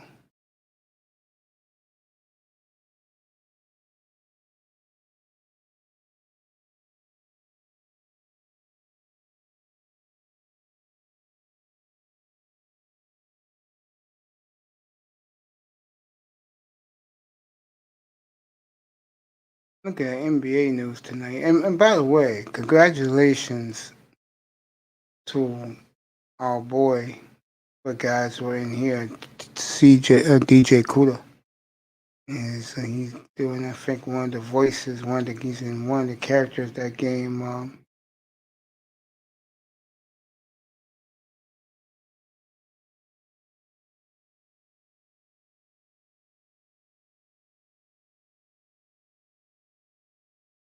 DJ Kuda in the game Cyberpunk comes out Friday. Oh yeah. Oh yeah, he's gonna have his game Friday. Congrats to him. In the game, playing one of the voices and the characters.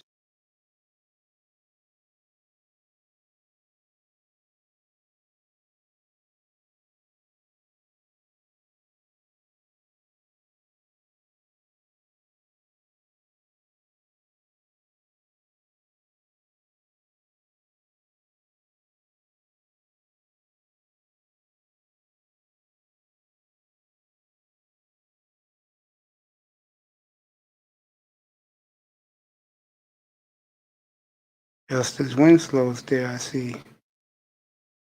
Good for Justice. I like that kid from Duke.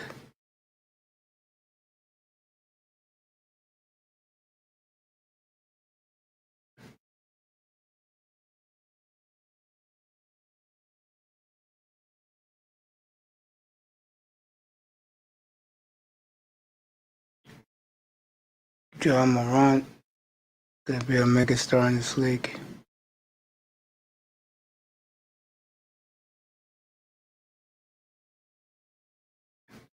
Gonna be a megastar. Just saying.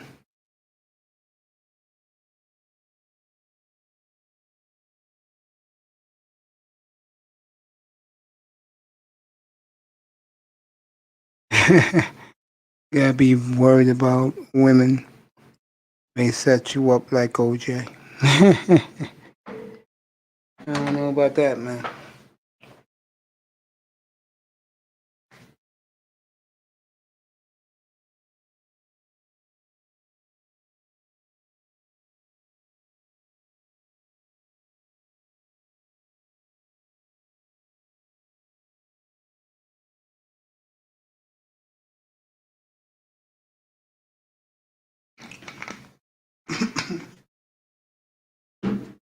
Chilling with my boy, Mr. Miami tonight, which I don't mind doing. You out, bro? Go ahead, bro. I will see you tomorrow. I'll see what time I get back. I gotta be there. My appointment's at 11, so I should be back before 1 o'clock. I may do an early morning show. I may do an early morning show. Take a look what's in the manosphere right now. I may do an early morning show. I don't know yet.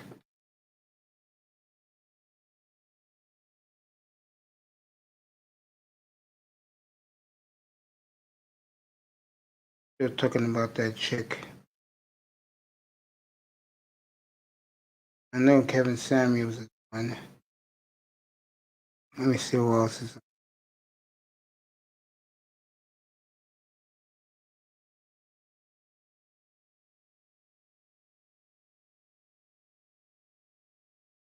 Okay.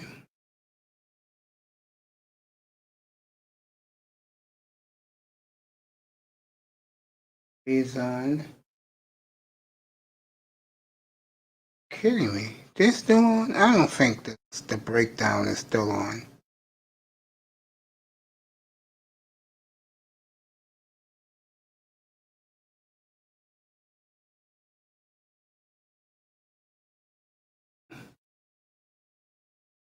All right, Jay the Black is on. All right. I will see you. Let me thank everybody. Mr. Miami.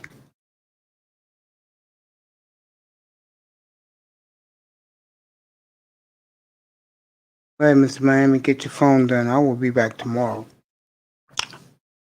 Mr. Miami was here tonight.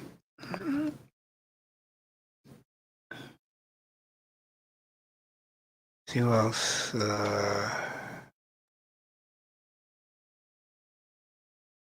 Gabe, special guest Gabe was up here. Special guest for 3 minutes. The beautiful BAP was up here. Dusty was up here. We Kill Dragons said he'll be up here. When We Kill Dragons, if you wanna come up, just come up, bro. A lot of people was up here tonight. I mean the chat room. Take a little look real quick and then I'm out of here, folks. I'm not a guy that's here all night. I'm one of these guys that you tell me you're coming.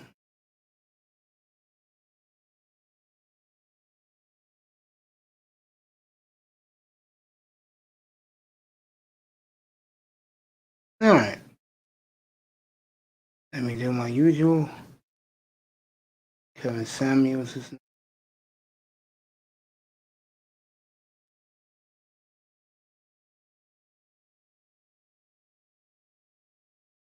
about the Anne Marie did something crazy with the shooting.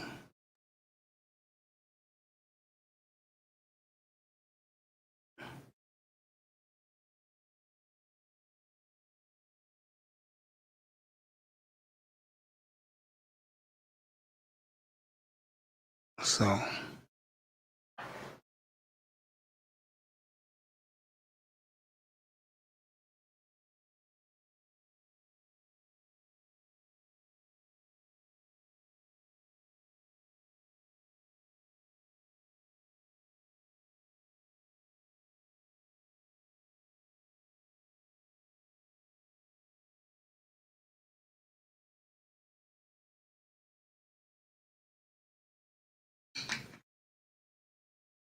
I hear early in the morning, I'll be in the afternoon, I will not be in the evening.